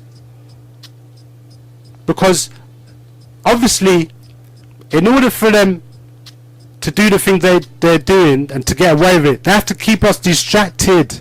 So let's not get distracted from reality. Let's stay focused. And none of this so-called religious hocus pocus is gonna help us. It makes you feel a sense of security, a full sense of security, in fact, giving you hope, faith, and bless. Be lesser. Be lesser. Be a lesser being. So what I'm saying is that all these things that they give you is to comfort you, but it's comfort you like short term. What about what we need to do long term? What are we building for the future? But we don't think like that. We didn't grow like that. We didn't develop ourselves like that. And so we have to think all different. We all have to think differently, innit? We don't think like we need to come to a junction, innit? So we all have to think differently. We're not having a common feature about how we need to get ourselves out of our situation as a group of people as a whole. So we're thinking, oh, we need to help everybody else. And like I said, I love all people, but I love my people the most. Right? So we don't hate. What are you talking about? You show me where black people went around the world. I hear somebody talking about black people. Listen, some people are talking out their rear end. Somebody's talking about, oh, black people colonized the white people. Where? What are you talking about? What are you talking about? Colonized what? Where did they... What black people was colonized white people? We didn't colonize anybody. You know what I'm saying? They're trying to create this narrative like to say that black people are the same as white people. No, we're not. We're two distinct groups of people. Totally different. Right? You got one group that's loves humanity, and then you got another group that's anti-humanity. Right? They don't even love their own people. Right? There's a word for that called misanthrope. Misanthrope, yeah? Or misanthropic. These kind of people, yeah? So I directly ask people about, the question is, what kind of world are we living in? Okay? If we're not thinking about in our hearts, in our minds, that we want the best for our people, we can't help everybody else if we can't help ourselves. What is that? Doesn't make sense. We hear these black people talking about, oh, we need to sort white people's problems out. How the hell, you got any brains in your head, how the hell can we sort white people's problems out if we're not able to sort our own problems out? Don't you think we need to sort our problems out first? Let's get our priorities right, innit? Yeah? You got these people, they want to jump lanes. They want to switch lanes. Like some zebra crossing. We need to get our priorities definitely in the right order. Okay? We're not hating nobody right now. Alright? We're not going around hating anybody. Hating these people, black people, when they talk about black people hating other groups of people, they don't know what they're talking about. These are people, they don't have no idea. Okay? Because if you look at the Europeans' recorded history, we're talking about facts. Right? Why is it that you want to have empathy? Why would you have empathy for a group of people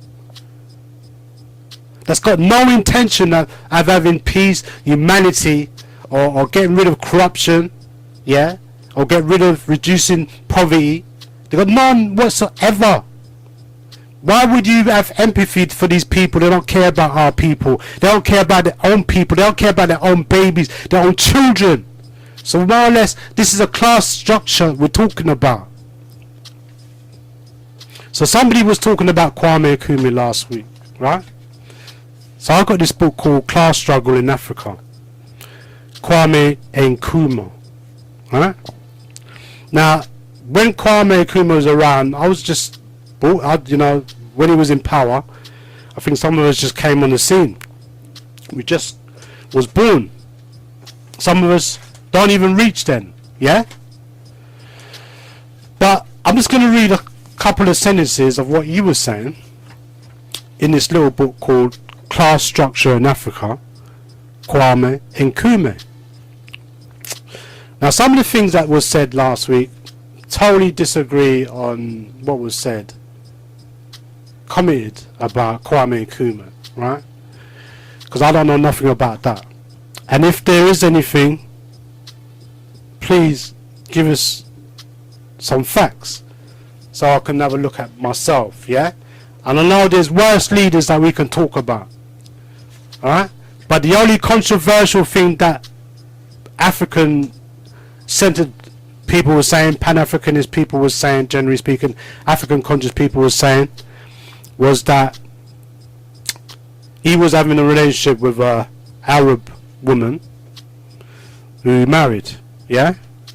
So that is the only contention I can think of, or the only controversy that I can think of to do with Kwame Nkrumah's personal life. Politically, economically, yeah, he may have had few issues. He's not perfect. He had to deal with a white supremacy system, okay, that don't love black people, that want to keep black people from progressing. Obviously, they don't want black people to progress and develop, right? And it's a slow process. It's a thing like they're deliberately using these tactics to slow down the process of black people developing and process. It's war. It's war. It's what it is. It's a simple equation. Yeah. It's what the opposition will do in any war environment is to slow down the opposition, to prevent the opposition from getting strength, from getting stronger. So they don't, you know, the Europeans got an inferiority complex. This is what I'm saying to you. The other side of the complex, the superiority complex, is that they have an inferiority complex, and their inferiority complex tells them they don't want other groups of people to encroach on them.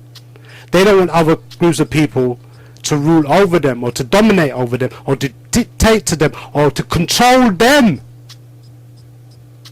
Do you get what I'm saying? I don't think people can even grasp or gravitate what I'm even succumbing to. Yes, this is just basic fundamental stuff I'm talking about, right? The Europeans, they got their agenda that they stick to, right? Now the thing is, let me just read this quickly, yeah, just to give you an idea what we're talking about. Now he's talked about the class struggle in Africa, but it's not just in Africa, it's all around the world, okay? But because we're black, I don't go around Europeans, I grow up with black people. That's all I know, yeah? So why am I going to talk about their experience? I don't know their experience, yeah? I know what they did, what they're still doing, and all of this stuff, okay? I know all their history and all of that, you know what I'm saying? But I don't know their personal life. I'm not interested in that. So I'm saying I'm only interested in my people and what they're doing going forward. Yeah, we can't help them. We can't. Any fool out there that says that we need to help these people, right? They're off their head, innit?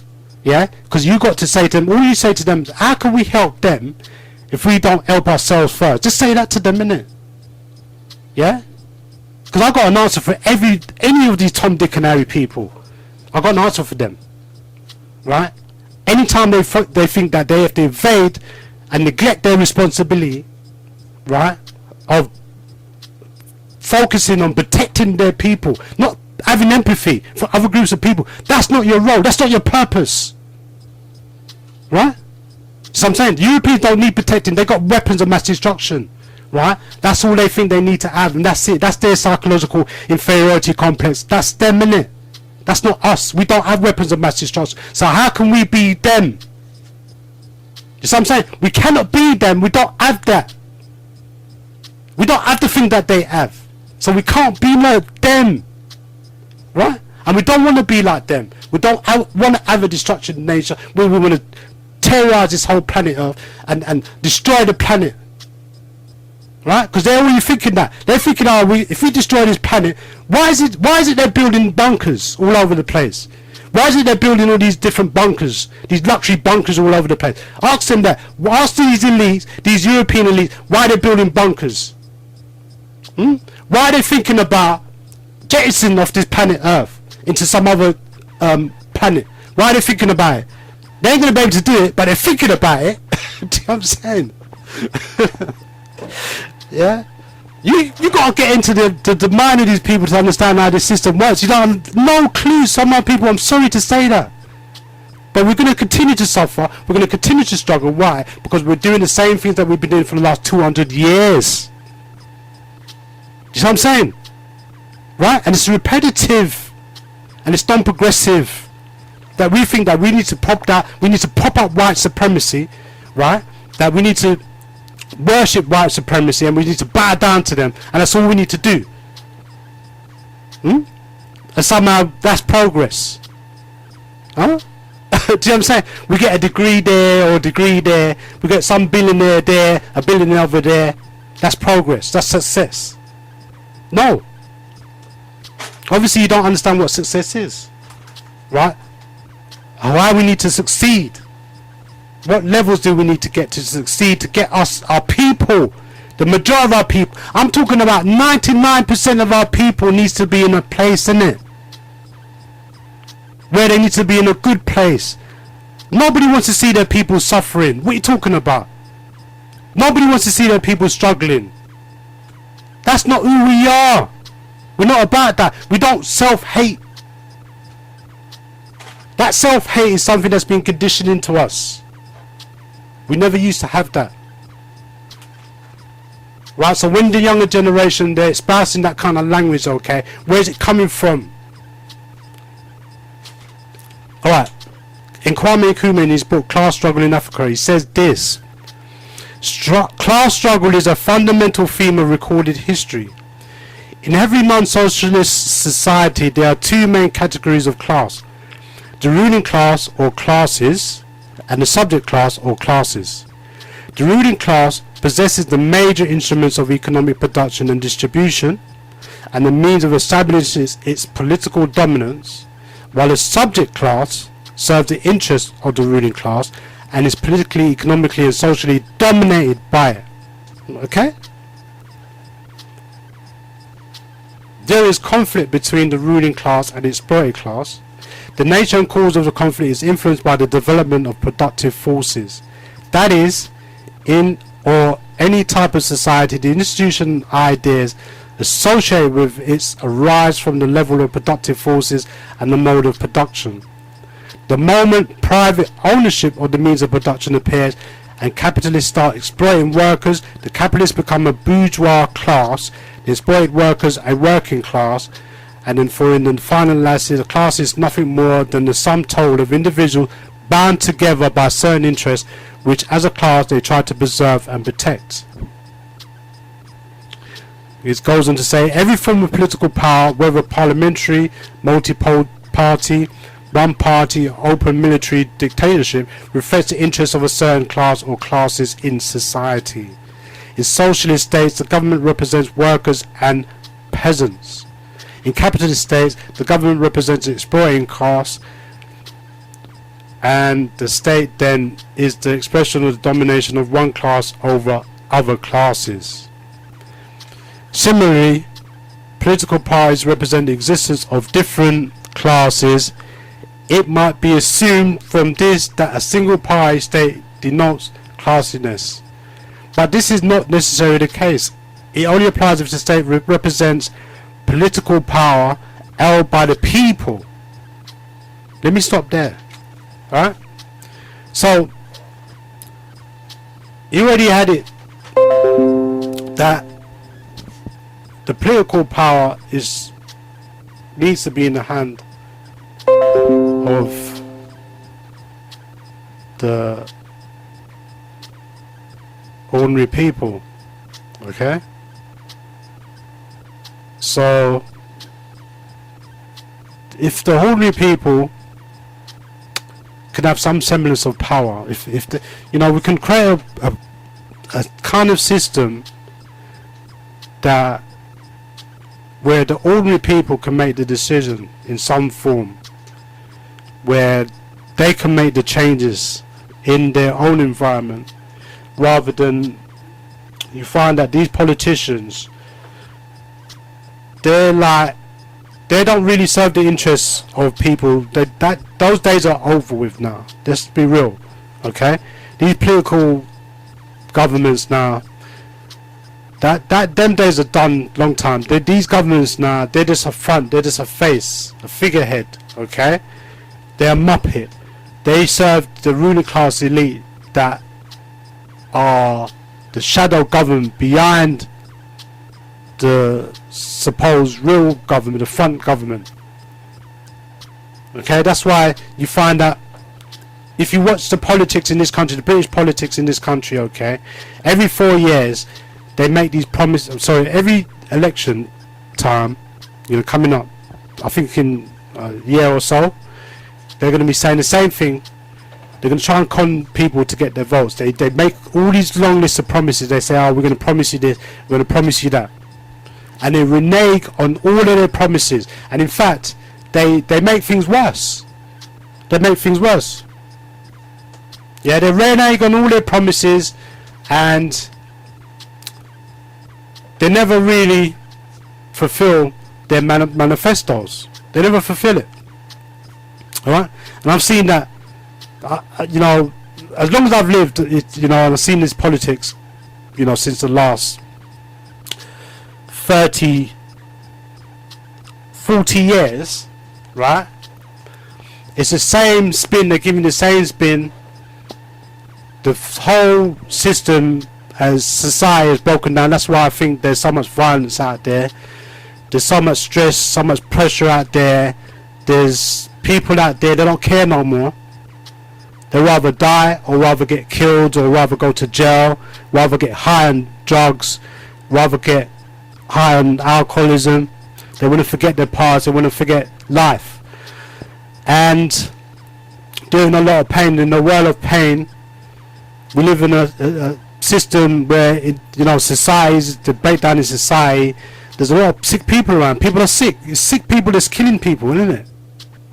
You got to be sick. There's a form of sickness. If you can't see that, there's a form of sickness that's resonating in our communities, where people are killing people, taking people's lives without thinking about it. It's just simple as that. People are desensitized to death now. If you look at death, you look at killing and murdering, it's displayed on TV every day.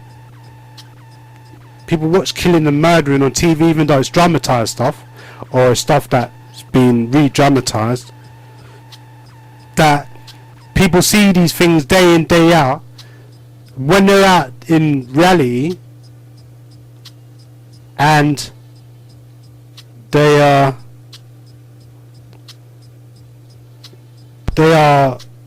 going around their normal everyday life, you find people are like pressure cookers right now. They're sensitive. They're like highly volatile.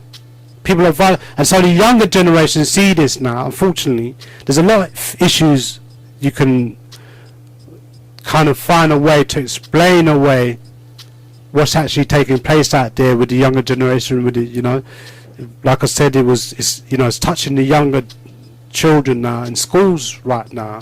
All of this violent stuff, children are touched at 16, 15 and 14 getting killed. And it's not just about the murderers or the people that's killing, it's about the victim as well, and the victims' families, and how we need to be able to take good care and attention in helping the victims of these families as well, and how we need to be able to help to get them in a good place where they need to be, which is going to be very difficult, right? So it's unfortunate and really sad that we have to see that these things are happening, and in some senses we may feel helpless. You might think, oh, what can we do about that? You understand? But the thing I think that we need to do is you need to make sure you protect yourself and you look after yourself, and you don't get to a place where you go down that road where you want to kill somebody, because it can easily happen. Alright, somebody sent me a link. Great show as always. 483, thanks. Please share the link with others. Alright, so yeah, I tried to send it as much as possible, the link, because 483, thanks very much 483. I got a text. No, it's not from me. Alright, so you're welcome to send me a text, is okay, and you're welcome to phone me here on Genesis. The telephone number is 0779 542 9449. Super. I really do want a break. I'm thinking, how am I going to go about doing this now? I've got nothing prepared for even an interlude, okay? But I do need to have a break. Alright, so let me just give a couple of announcements. Let me just stop there. There's this time of year, we're in the end of June now, coming up to July. Yeah, right now in London and across the country, in England and Scotland, Northern Ireland and Wales, I mustn't forget them. They're part of the British Isles, okay, part of this whole scheme of things, right? That we've been having glorious weather. Sun has come and touched us to some levels and degree. It's very, very humid, very hot. Night time, you know what time it is, yeah? And I think we're energized. We're energized. All you people out there, you love your sun, innit? You love it, innit? Yeah? Alright. You're in a good spirit now, eh? So what we need to do is take that energy and go and visit your family, your loved ones, and also go and look after people that may need assistance and may need a little bit of support. Go and look after people. Take your time and energy to do that. Go and join your people at these functions, whether is there any particular function out there, and events, as well as anything that's gonna stimulate your mind and your body. And yeah, like I said, just not to forget that it's not just about your health and food, but always know that you've got to keep fit physically as well. Right? It's very important to get that balance. Good food, get rid of the bad foods, and just do some form of exercise. You could do it at home. There's lots of things that you can do. You don't have to be kind of lazy or a person that's not enthusiastic to actually do an exercise. You don't have to be like Superwoman or Superman, if you pardon the pun, right? You just need to just do exercises a bit at a time, just a little bit, 5, 10, 15 minutes a day. Just build slowly, okay? It's the same thing with the foods. Just decrease the food slowly as time goes by. All the bad foods, the salts, fats, and the sugary stuff, and the toxins in the foods, like processed foods and meats and stuff like that, and dairy products and stuff like that, okay? And then if generally white foods, starchy foods, not so good for you, yeah? Alright.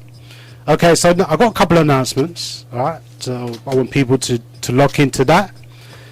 Most definitely on the same day, I spoke about this last week, we've got a Pan-African Sports and Culture Day, Save Our Youths, where there's going to be loads of different activities to encourage young people, generally speaking, to come into a space where they can channel their energy. Just what I'm saying, we've got to channel our energy to do constructive things, alright? We as adults need to be that example in the things that we need to do to let our children see what we're doing. And if they don't see you doing anything, then they're not going to be doing anything. Do you get what I'm saying? They're going to be a reflection, mirror reflection of you. Right? We are the biggest influence. The parents, the adults, community members, we are the biggest influence. That's why it's important to have our own medium, our own film industry, music industry, that we're controlling it. Nobody else is controlling it. We just bring our energy to that, bring our spirit into that, bring the way that we use our elements and our ingredients and our components into that. It's just us in it, right? We got all of this stuff, okay, and we give it away. But anyway, Save Our Youths, Pan-African Sports and Culture Day, Saturday the 6th of July 2019 at Brockwell Park between the hours of 10 a.m. to 4 p.m. And if anybody's interested, you can go to the Water Line entrance, Brixton, SW2 1QE. For further information, you can contact 07834 260 588. I repeat, for further information, if you want to be a part of the Pan-African Sports and Culture Day, Save Our Youth on Saturday 6th of July 2019 at Brockwell Park between the hours of 10 a.m. and 4 p.m. For further information, you can go to 07834 260 588 or alternative number 07956 166 645. So the postcode for that, the African Sports and Culture Day, is Brixton SW2 1QE. Alright? And there's loads of organisations that's supporting it and sponsoring it and participating in it. And this is a yearly thing. Every year they do the same thing, and we need your support. I'm thinking about doing some we need to be looking at doing some collaboration between North London, West London and East London, where we can, instead of doing things in just a South London thing, it's just a South London group thing, innit? Yeah, and not getting enough crowds there.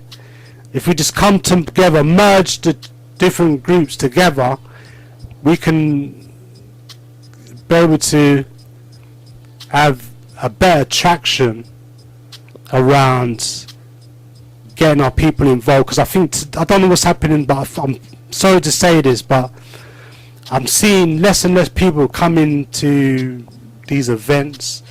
I don't know what's happening. I don't know if they've lost interest, especially the men. I think a lot of women turn up to these places more than men. I don't know what's happening to the men. Is it because they're locked up in prison? Is it they're high on drugs? Is it they're living criminal lifestyles? Is it some of them passed away? Is it that some of them are sick? What's going on? Where are the men nowadays? Why are they not turning up to these places, huh? Why are we putting on events? Why are people putting on events and the men ain't turning up? It's just pure women, isn't it? The sisters. I love the sisters, man. I love the sisters. What are we going to do without the sisters? I don't know. Right? But anyway, I've got another event definitely coming on the same day. Jean's African Culture Market. I want to say I'm supporting both of these things, alright? Sayshara supporting both of these things, most definitely. Jean's African Culture Market presents the third Garvey Village Enterprise Family Fun fundraiser concept. Okay, so the money is raised to help towards getting a building as a form of community center that's going to outreach to the wider community, type of services that the community needs to help us as a people. Okay, so this is an event to raise funds before that everything's above board, okay, and it's something that we need to help to support. So this Garvey Village Enterprise Family Fund fundraiser concert will be happening on the same day, Saturday the 6th of July 2019. The hours are between 12 p.m. to 11 p.m. and this will be held at St. Lawrence's Centre, 37 Bromley Road, SE6 2TS. I repeat, the Garvey Village Enterprise Family Fund fundraiser concert will be held at St. Lawrence's Centre, 37 Bromley Road, SE6 2TS. And the tickets are £10 in advance or £15 at the door. So if you want your ticket in advance, you can call Auntie Jean on 079 61 886 032. I repeat, to call Auntie Jean for a ticket for the Garvey Village Enterprise fundraising concert, you can call 079 61 886 032. Alright, what else can I say about that? Okay, so I'm definitely supporting both of those initiatives, most definitely. And Sayshara will support his people wherever they are on this planet Earth. That's what I am about. Okay, I don't try to distinguish or differentiate my people wherever they are. I just say, look, just make sure that I can support them as best as I can. And obviously, we can only do so much, yeah. But one of the things that I said, and I keep on saying, is a part of the mantra is that if we all do a little bit, we can get a lot done. Okay, we don't have to climb Kilimanjaro to help our people. We just need to be there for them, innit? Yeah. And a little help goes a long way. So it's incumbent on us. Hold on. Yeah, it's incumbent on us, okay, that oh shit. It's incumbent on us that we never ever give up, right? We don't give up, and you can't reject your blackness because you've had like you just oppose your position because you're just thinking about yourself. Really, you're not thinking about anybody else, right? You're just thinking about yourself. So you just oppose your position, and really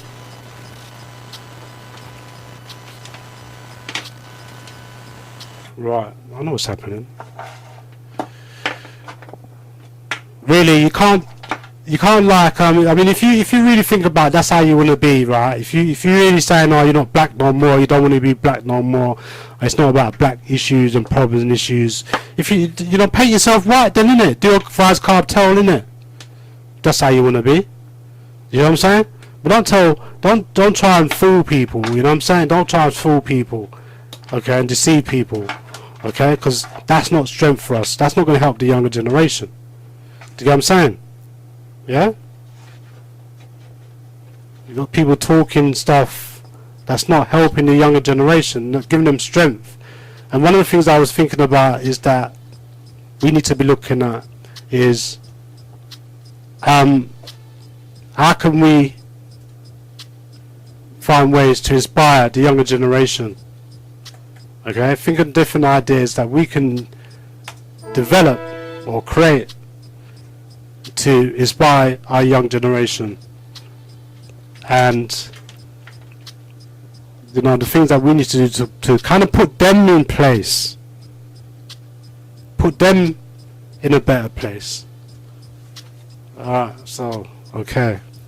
Also, I support supplementary schools, in the sense that we need our children to have their own educational forums, foundations and platforms where they feel comfortable amongst their own people, that we can teach our children. And I want to big up the National Association for Black Supplementary Schools, NABS, and you can always go to NABS, which is www.nabss. I can't remember if it's .org or .co.uk. I've kind of lost that information. But if you go to NABS, National Association for Black Supplementary Schools, you should have it, okay? At some point I will get the information back, alright? So apologies for that. But all supplementary schools out there, if there's any that anybody knows, you're welcome to phone me up or text me, and I'll definitely promote and even support that supplementary school. Alright? Wonderful, wonderful, wonderful. Great. Yeah, so I want to have a break, okay? So what am I going to do? Play a little video. So I'm going to find something for you. Yeah, so there's a brother called Professor Lumbamba from Kenya. Great stuff he's coming up with. Great stuff. I'm telling you, man. Yeah, he's really pulling all kinds of manners of reasoning with people, trying to get people to a place where we need to be in terms of developing ourselves. And in a way, he talks about some of the issues that I've even talked about in terms of the type of leadership that we need to be espousing, the type of foundations that we need to have. Okay? And we can make a difference on the planet Earth, okay? Because the Europeans, I'm sorry to say this, right? I wouldn't trust the Europeans to sort out the problems of the world right now. They're going in reverse, okay? They're going completely in reverse. They've got no intention of doing anything. They make out they're doing things. Like I said, they give you all this spin. They're giving you. Remember now, they said, going back to what I was going to talk about to finish to conclude on, right? That they give you all these spin, all these pet projects, okay, and plans. Yeah, they're planning these things, all right. The New World Order, Gender 21 New World Order, sustainable development, right? So now they've shifted from talking about poverty, then they said, oh, we're talking about sustainable development. They haven't dealt with poverty yet. That's what I'm saying. You know what I'm saying? They got all these things. They go, oh yeah, you know, we've got a new idea, sustainable development. But they've not dealt with, they've not reduced poverty. They've been talking about poverty. Oh, we need just one thing at a time, innit? So then they talk about pollution, right? They've been talking about we need to reduce pollution for years, right? Yeah. And I'm all for that. I think that petrol and gas and all of this stuff, I can't stand the fumes. I'll be honest with you, I can't stand it. It's killing us, right? Just what I'm saying. But at the same time, instead of them saying, oh, we need to get rid of pollution, what are they coming up with now? They've got people demonstrating now. They've got groups like Extinction Rebellion. I don't know who's financing and supporting, but I can bet you any dollar, right? I can bet you any dollar is some philanthropist that's got more money than sense and just playing games with us. So they got this group called Extinction Rebellion now, going around different places causing distress, right? Talking about global warming and climate change. I spoke about this. This is just another gimmick. Let me explain something to you, yeah? I wouldn't have a problem with global warming and climate change, yeah? I wouldn't have a problem with it, yeah? But I'm saying to myself, hold on a minute, you haven't dealt with pollution yet. Just take one step at a time. You know what I'm saying? They're taking this big leap forward, going forward now. People's talking about global warming and climate change. Now let's be real. Global warming and climate change, yeah? Is it happening right now? Is it affecting you right now? Alright? Is it that detrimental right now? Is it life threatening? You know, because we got pollution, killing people off. I think I spoke about this whole thing, this whole debacle to do with these Western industrial countries actually dumping their toxic, so-called claim to be recyclable waste in these Southeast Asian countries like Malaysia, right? Dumping their wastes in Africa and all these different places, polluting up the whole area.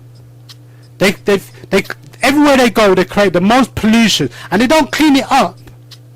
They get you to clean it up. You got to find the money, spend the money. They make the mess, and then you got to find your own money to clean their mess up. And then on top of that, to top it all off, right? They can't even get rid of they can't even incinerate their own rubbish. They have to send it halfway across the world to pay people to do it for them. Why can't they get rid? Why can't? This is a Western industrial country, isn't it? I thought they had it all. The leading engineers on the planet Earth, right? And they're telling me they can't. You know something? Talking about pollution and waste and all of this stuff, right? They neglect their own responsibility, and they claim to be the examples on the planet Earth, right? They claim to be civilized and all of this stuff, right? But they can't get rid of their own waste that they claim is recyclable, and they're conning people to say that's recyclable, and they're sending them all their rubbish, some of their rubbish. They should be ashamed of themselves.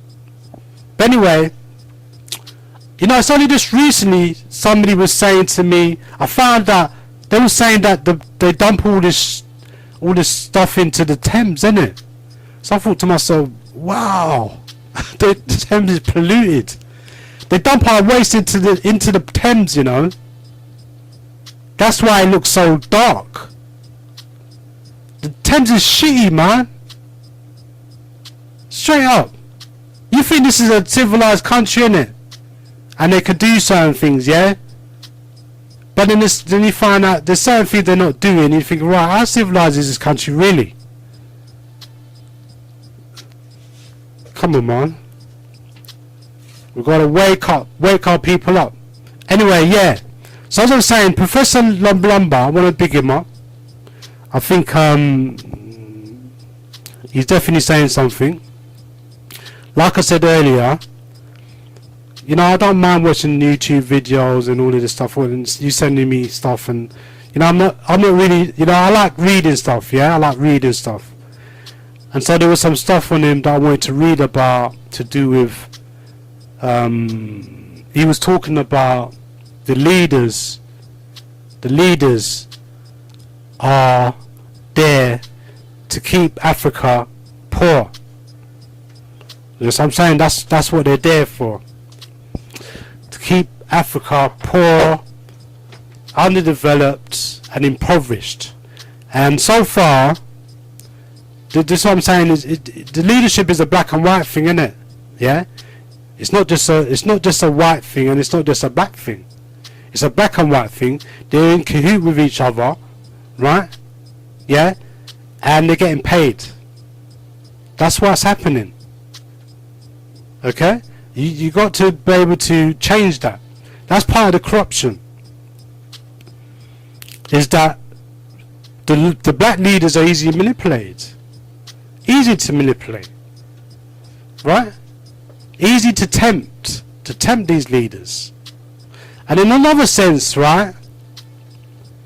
In another sense, because the Europeans have been so vicious and vigorous in their attempts to take out leaders, I think they've kind of damaged our leadership, okay, where the leaders that should be coming up, they won't be coming up because they're too scared. Or you could say that those leaders that are scared, they shouldn't come up anyway. If they're scared anyway, they shouldn't come up because they're scared anyway. We don't want scary leaders. We don't want scary cat leaders, do we? Do you know what I'm saying? Right? So, Professor Lumba tells Africa the truth. Right? Let me see if I can get this call. and come back to you on that. Genesis Radio, Sayshara speaking. Very cool, Sayshara, man. How come no one phoned up, man? I don't know. Good question. I think... I think because you started late, yeah, and everyone thinks, we look forward to you starting dead on 10 like you used to, yeah. They might think you're not on. Possibly. That's what I think it is. The people that think you're on, they're people that tend to see the after advertisement at 10, yeah. Like when you really should do it before, straight after that, you used to play that jingle, introduction jingle. Yeah. So if that ain't playing and music comes on, I think you're not on. So I didn't think you was on. I don't think you'd be on, but I thought give him half hour. Yeah. And see if it comes. Because sometimes it comes like it starts at 10:30. So I bring it after news on. Yeah. So that's I think. But again, we have a lot of silent listeners. You got a lot of silent listeners to your station. 890. That's right. Yeah, you got a lot of silent listeners. Some people are feeling too shy to phone in, or the hot weather still makes them drink and all that and smoke or whatever they do. So it could be the weather doing stop people from phoning in. Yeah, they're too tired to talk. Yeah, so a lot of our people like a drink in this hot weather, you know. I don't drink personally, but a lot of people like a drink in this weather. Like the Guinness or the Red Stripe or the white rum or the brandy or the Hennessy or the Jack Daniels, whatever they're doing. Anyway, what I want to say, let's talk about margin, yeah. What I was thinking is in relation to the knife crime and the murders in our community. Wow. Yeah, they say 99% of the gun crime going on, the actual shootings, is drug related. The shootings. Yeah. I'd say about a large percentage, a majority of the percentage of the stabbings is around the drugs, the crack and the cocaine and the heroin. Yeah.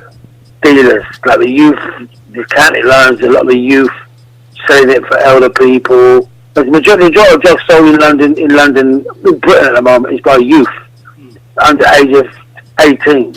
Wow. Selling it for elder people. They're the ones that sell them. They're not the ones controlling it, they're the ones selling it.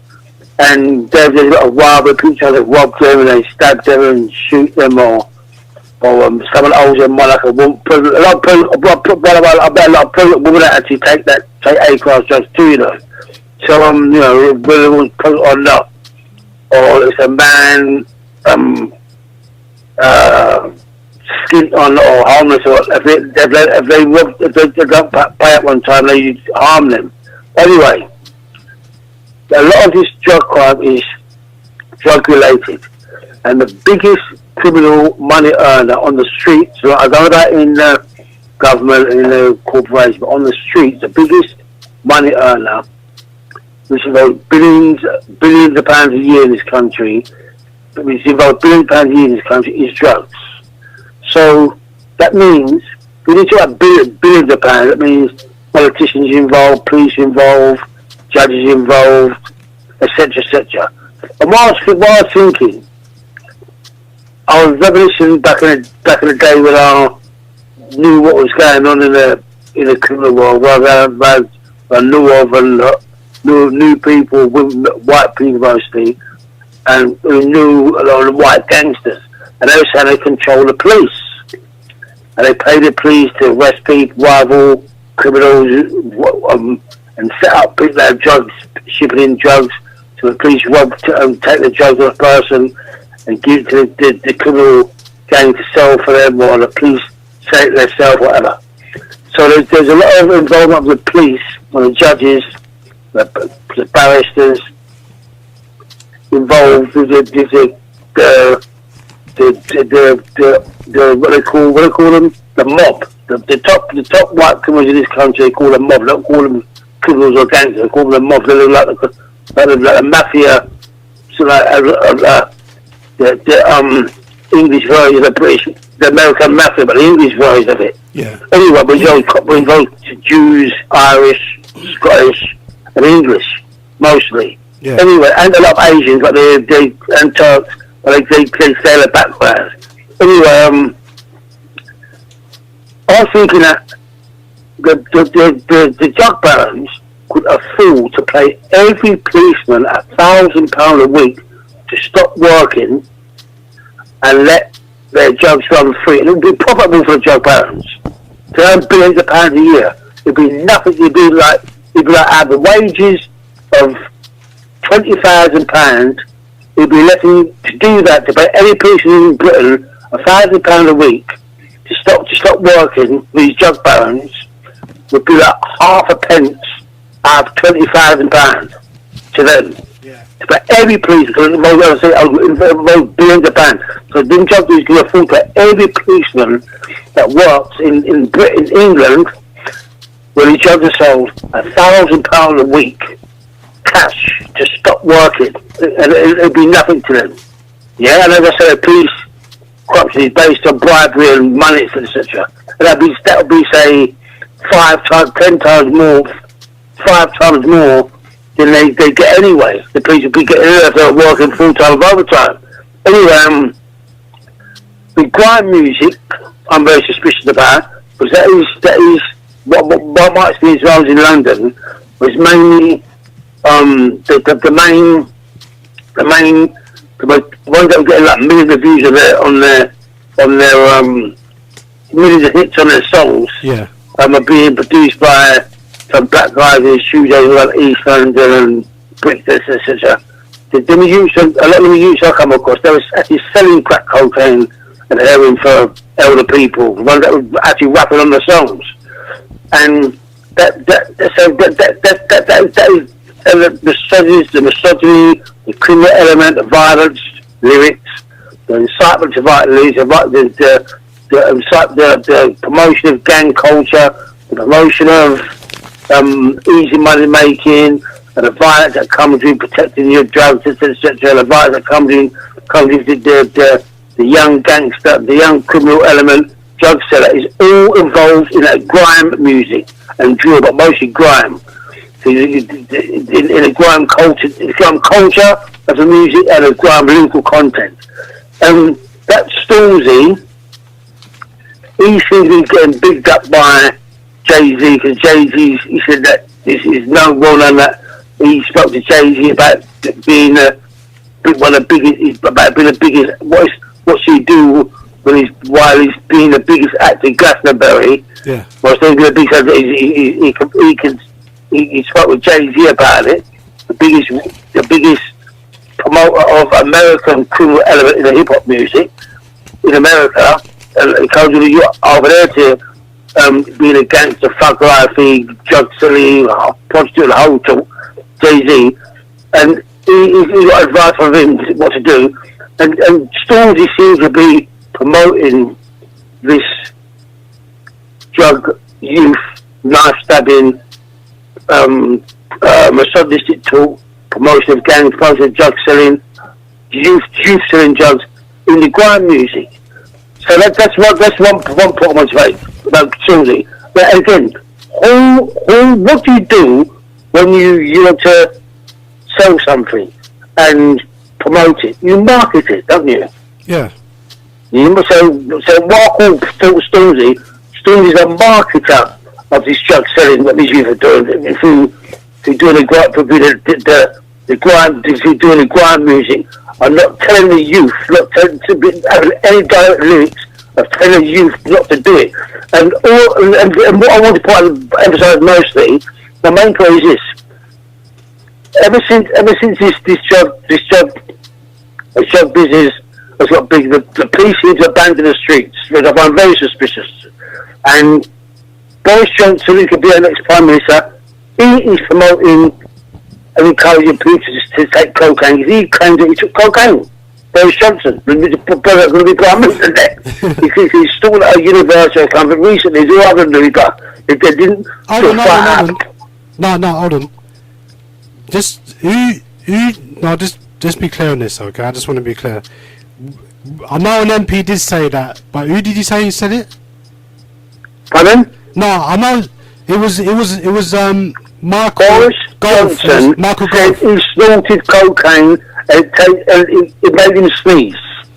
Right. Boris Johnson, the eligible Prime Minister, Michael Gove, So he took cocaine. Another that was in the parliamentary, the prime ministerial debate. Yeah. It was right now. I just want. He was saying that he wanted to be prime minister. And was saying to Boris Johnson, Michael Gove, he took cocaine a few times recently. Right. In the last say 4 weeks. Right, yeah. Yes? I didn't hear Boris Johnson. I didn't hear about the. I heard it. It was all over LBC every day. He was on LBC News. Okay. And he was questioned about it. I heard Boris Johnson's mouth say, I snorted it and it made me sneeze. So I don't know what the budget is like. But it doesn't mean that he took it. He took it. Look, let me make my point. Because you got a couple of minutes. Other MPs, other Conservative MPs, even Theresa May, I'm sure, also says she's got cannabis, when she tried cannabis, took a public cannabis, or actually when she's at university. So all the MPs are marketing drugs for these drug barons. They're letting the adults and children and people that don't think drugs are kill and drugs are the worst thing ever think that it's alright to take drugs. It's fine to take drugs. It's fine to take A-class cocaine. Michael Gove was education minister. Minister of Education. He's also something to do with making laws about some lawmaking in the Conservative government previously. Yeah. And he was actually locking up people who took cocaine. Is it? And making laws to lock them up. And he self-admitted it. He said he's over and over and over again. I heard Michael Gove on interview say, yes, I took cocaine a few times and I regret it. Yeah. I And the interviews are saying, but you think you should be arrested for that now for admitting it. But it was a long time ago, and other people sympathise that it was a long time ago, at least he admits it. Yeah. Michael Gove was running for Prime Minister along with Boris Johnson. And another few female MPs on Question Time a couple of weeks ago said they tried cannabis at university. So what I'm saying, they are marketing this drug culture. It's been marketed by MPs. It's been marketed. It's been marketed by the biggest black pop star in this country, Stormzy. The whole culture of that grime music, all the participants in grime music, all the youth that are involved in making the music besides Stormzy. So what I'm saying is, even Banksy, one of the most expensive artists, like portrait artists in this country, if he just scribbles space out on the walls worth millions of pounds. Yeah. Nowadays, he's even condoned it by making Stormzy a stab vest that he wore at Glastonbury. Yeah. Some sort of a statement about something. And Stormzy also mentioned Boris Johnson. Yeah. Criticised Boris Johnson. You know what he said when he said good things about Boris Johnson or bad things about Boris Johnson. He said something about Boris Johnson. Another prime minister, the one that they said the prime minister in a few months' time in this country, who also promoted the cocaine. So there's something very, very sinister going on with the people, the law system when it comes to the police, and the parliamentarians marketing cocaine and A-class drugs. Because only because it makes more than Bill Gates, that are billions of pounds a year it makes more than Facebook, the drugs hold this country, and it makes more than Amazon, the drugs hold this country.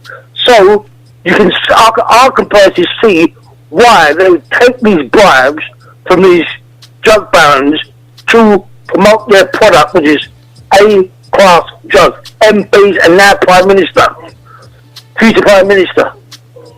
Yeah. And people are accepting it. You know, the old sort of ignorant, or like by the book, like ex-soldier or sergeant saying, phoning up the radio and saying, I should take it, they should prosecute it. But then you hear the host of the show say, Well, at least they admitted it.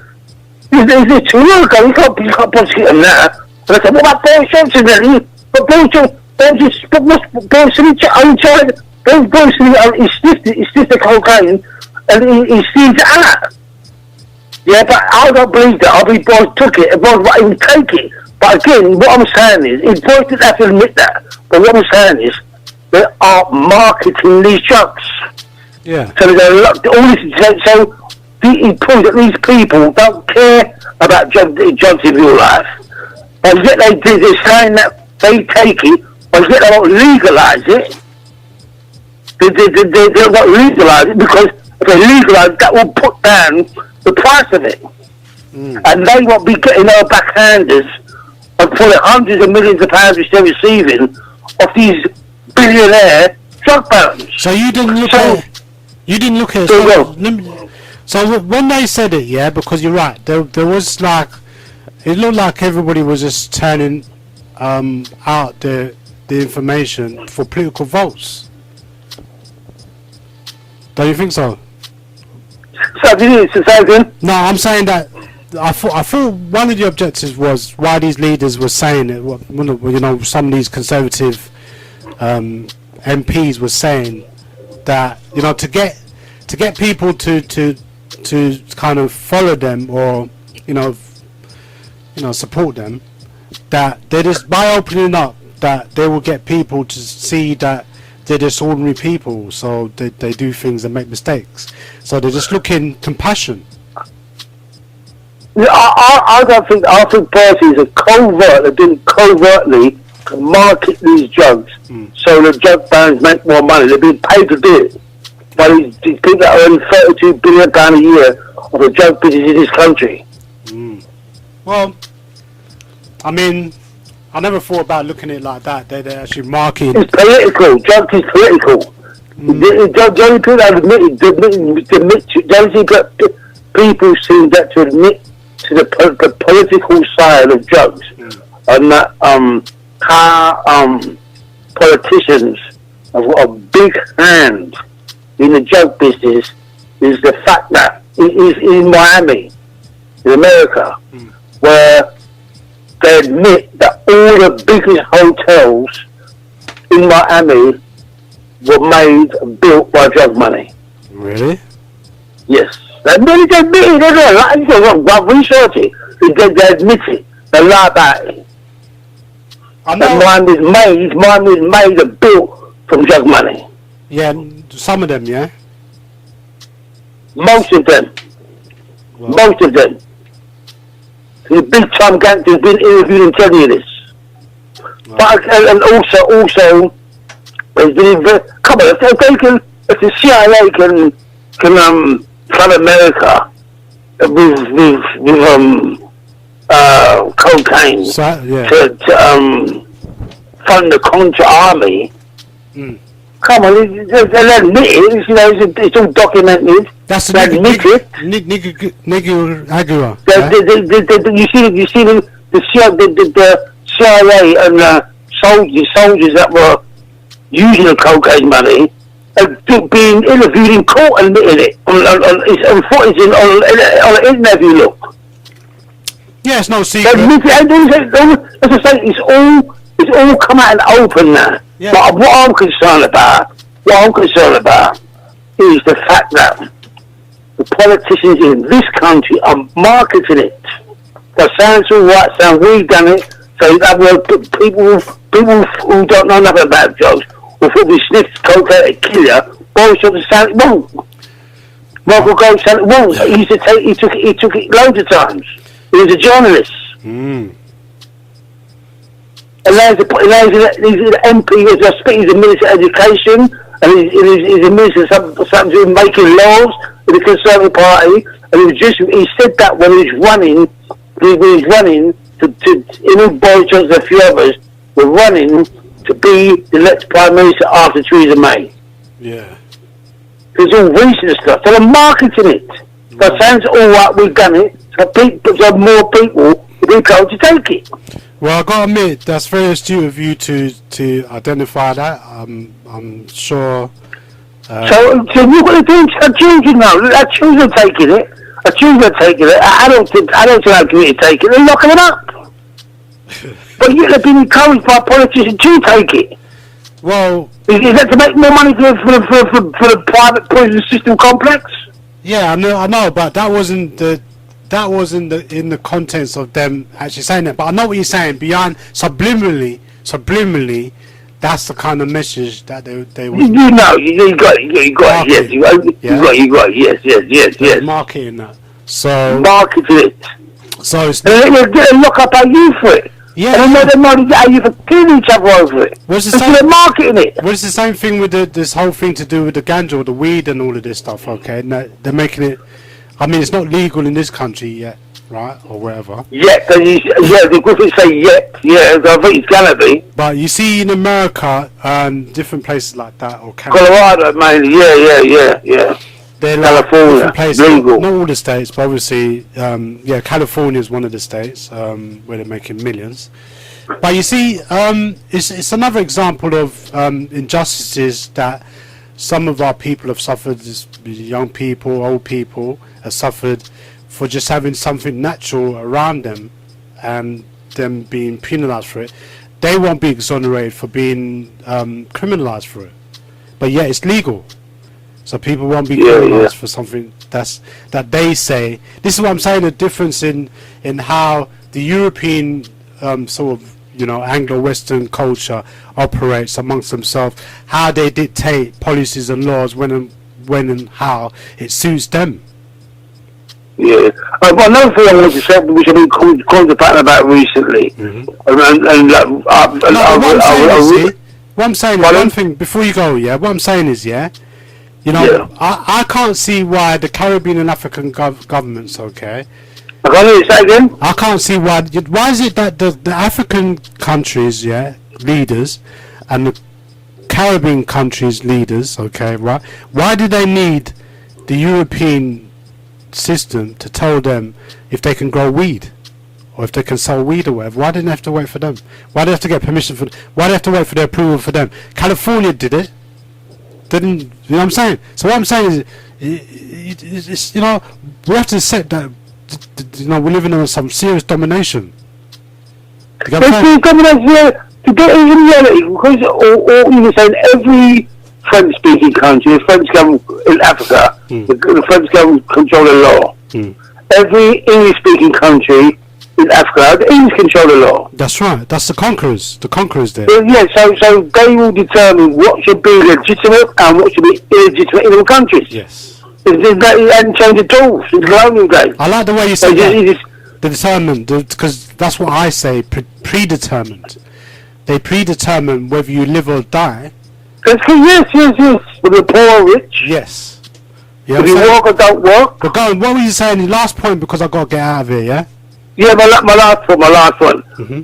If our children in America and in Britain, our black children, are killing one another, and because of violent thoughts, violent conditioning, you won't be violent unless you're conditioned with violence.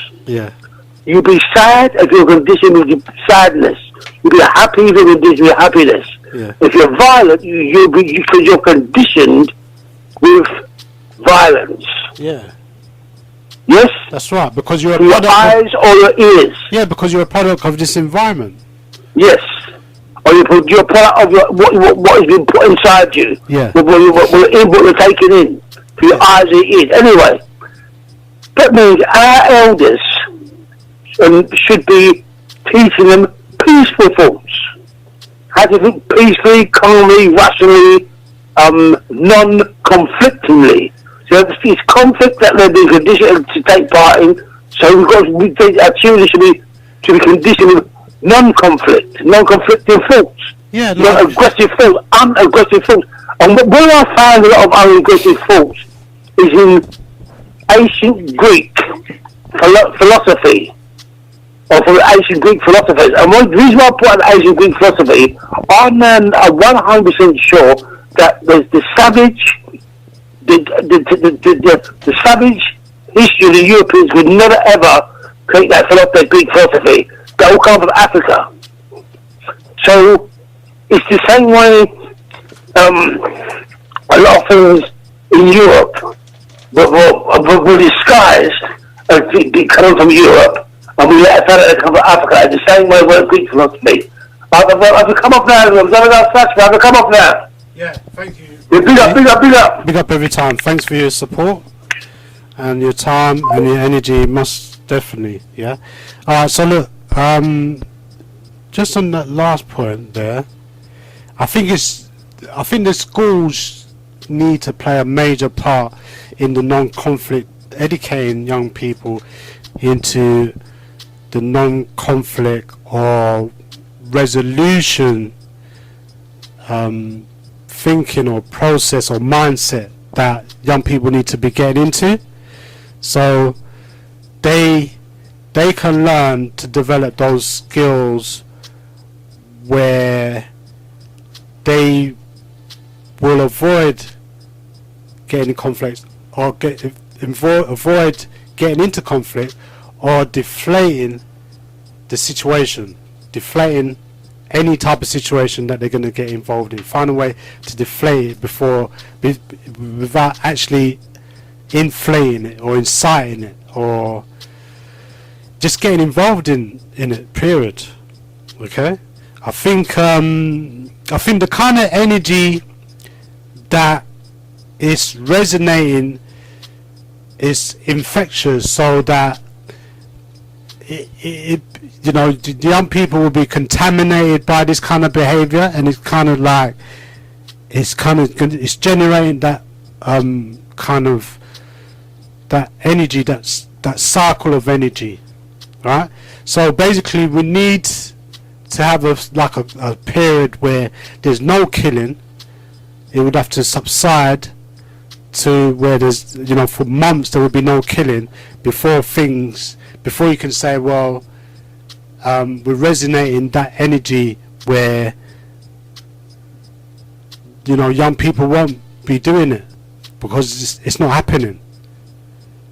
Okay, and I think that's one of the things that help. But when they see or when they're hearing, that somebody got killed over there, or someone got murdered over there, and they keep on hearing these things, it becomes kind of infectious. Like it's just seems to be ongoing. It's like a virus. It just gonna just run rampant, and it's just infectious, and more of it's gonna be happening. Unfortunately, it looks like that's what's happening, because just in this weekend alone, 4 people got stabbed in London, and it's different parts of London: South London, East London, and so on. Yeah. All right. So look, I think I've gone over my time in to accommodate for being late. I wasn't really late. I just couldn't get everything up and running properly because it was like everything's just all over the place. So all right. I'm gonna say, most definitely, don't forget, for those people locked in and tuned in, and whether you're from South or North London or East London or West London, I want to big up everybody across the country. I want to big up all my people, them brothers, sisters, and all the young people out there. I want you to be empowered. I want you to be inspired. I want you to be invigorated. I want to think about the young children that are going to be out there during school holidays, who just finished their exams, and they just want to just live a life, be themselves. I want you to protect those children, those young people out there, people just in general. And I want to say Sayshara is out before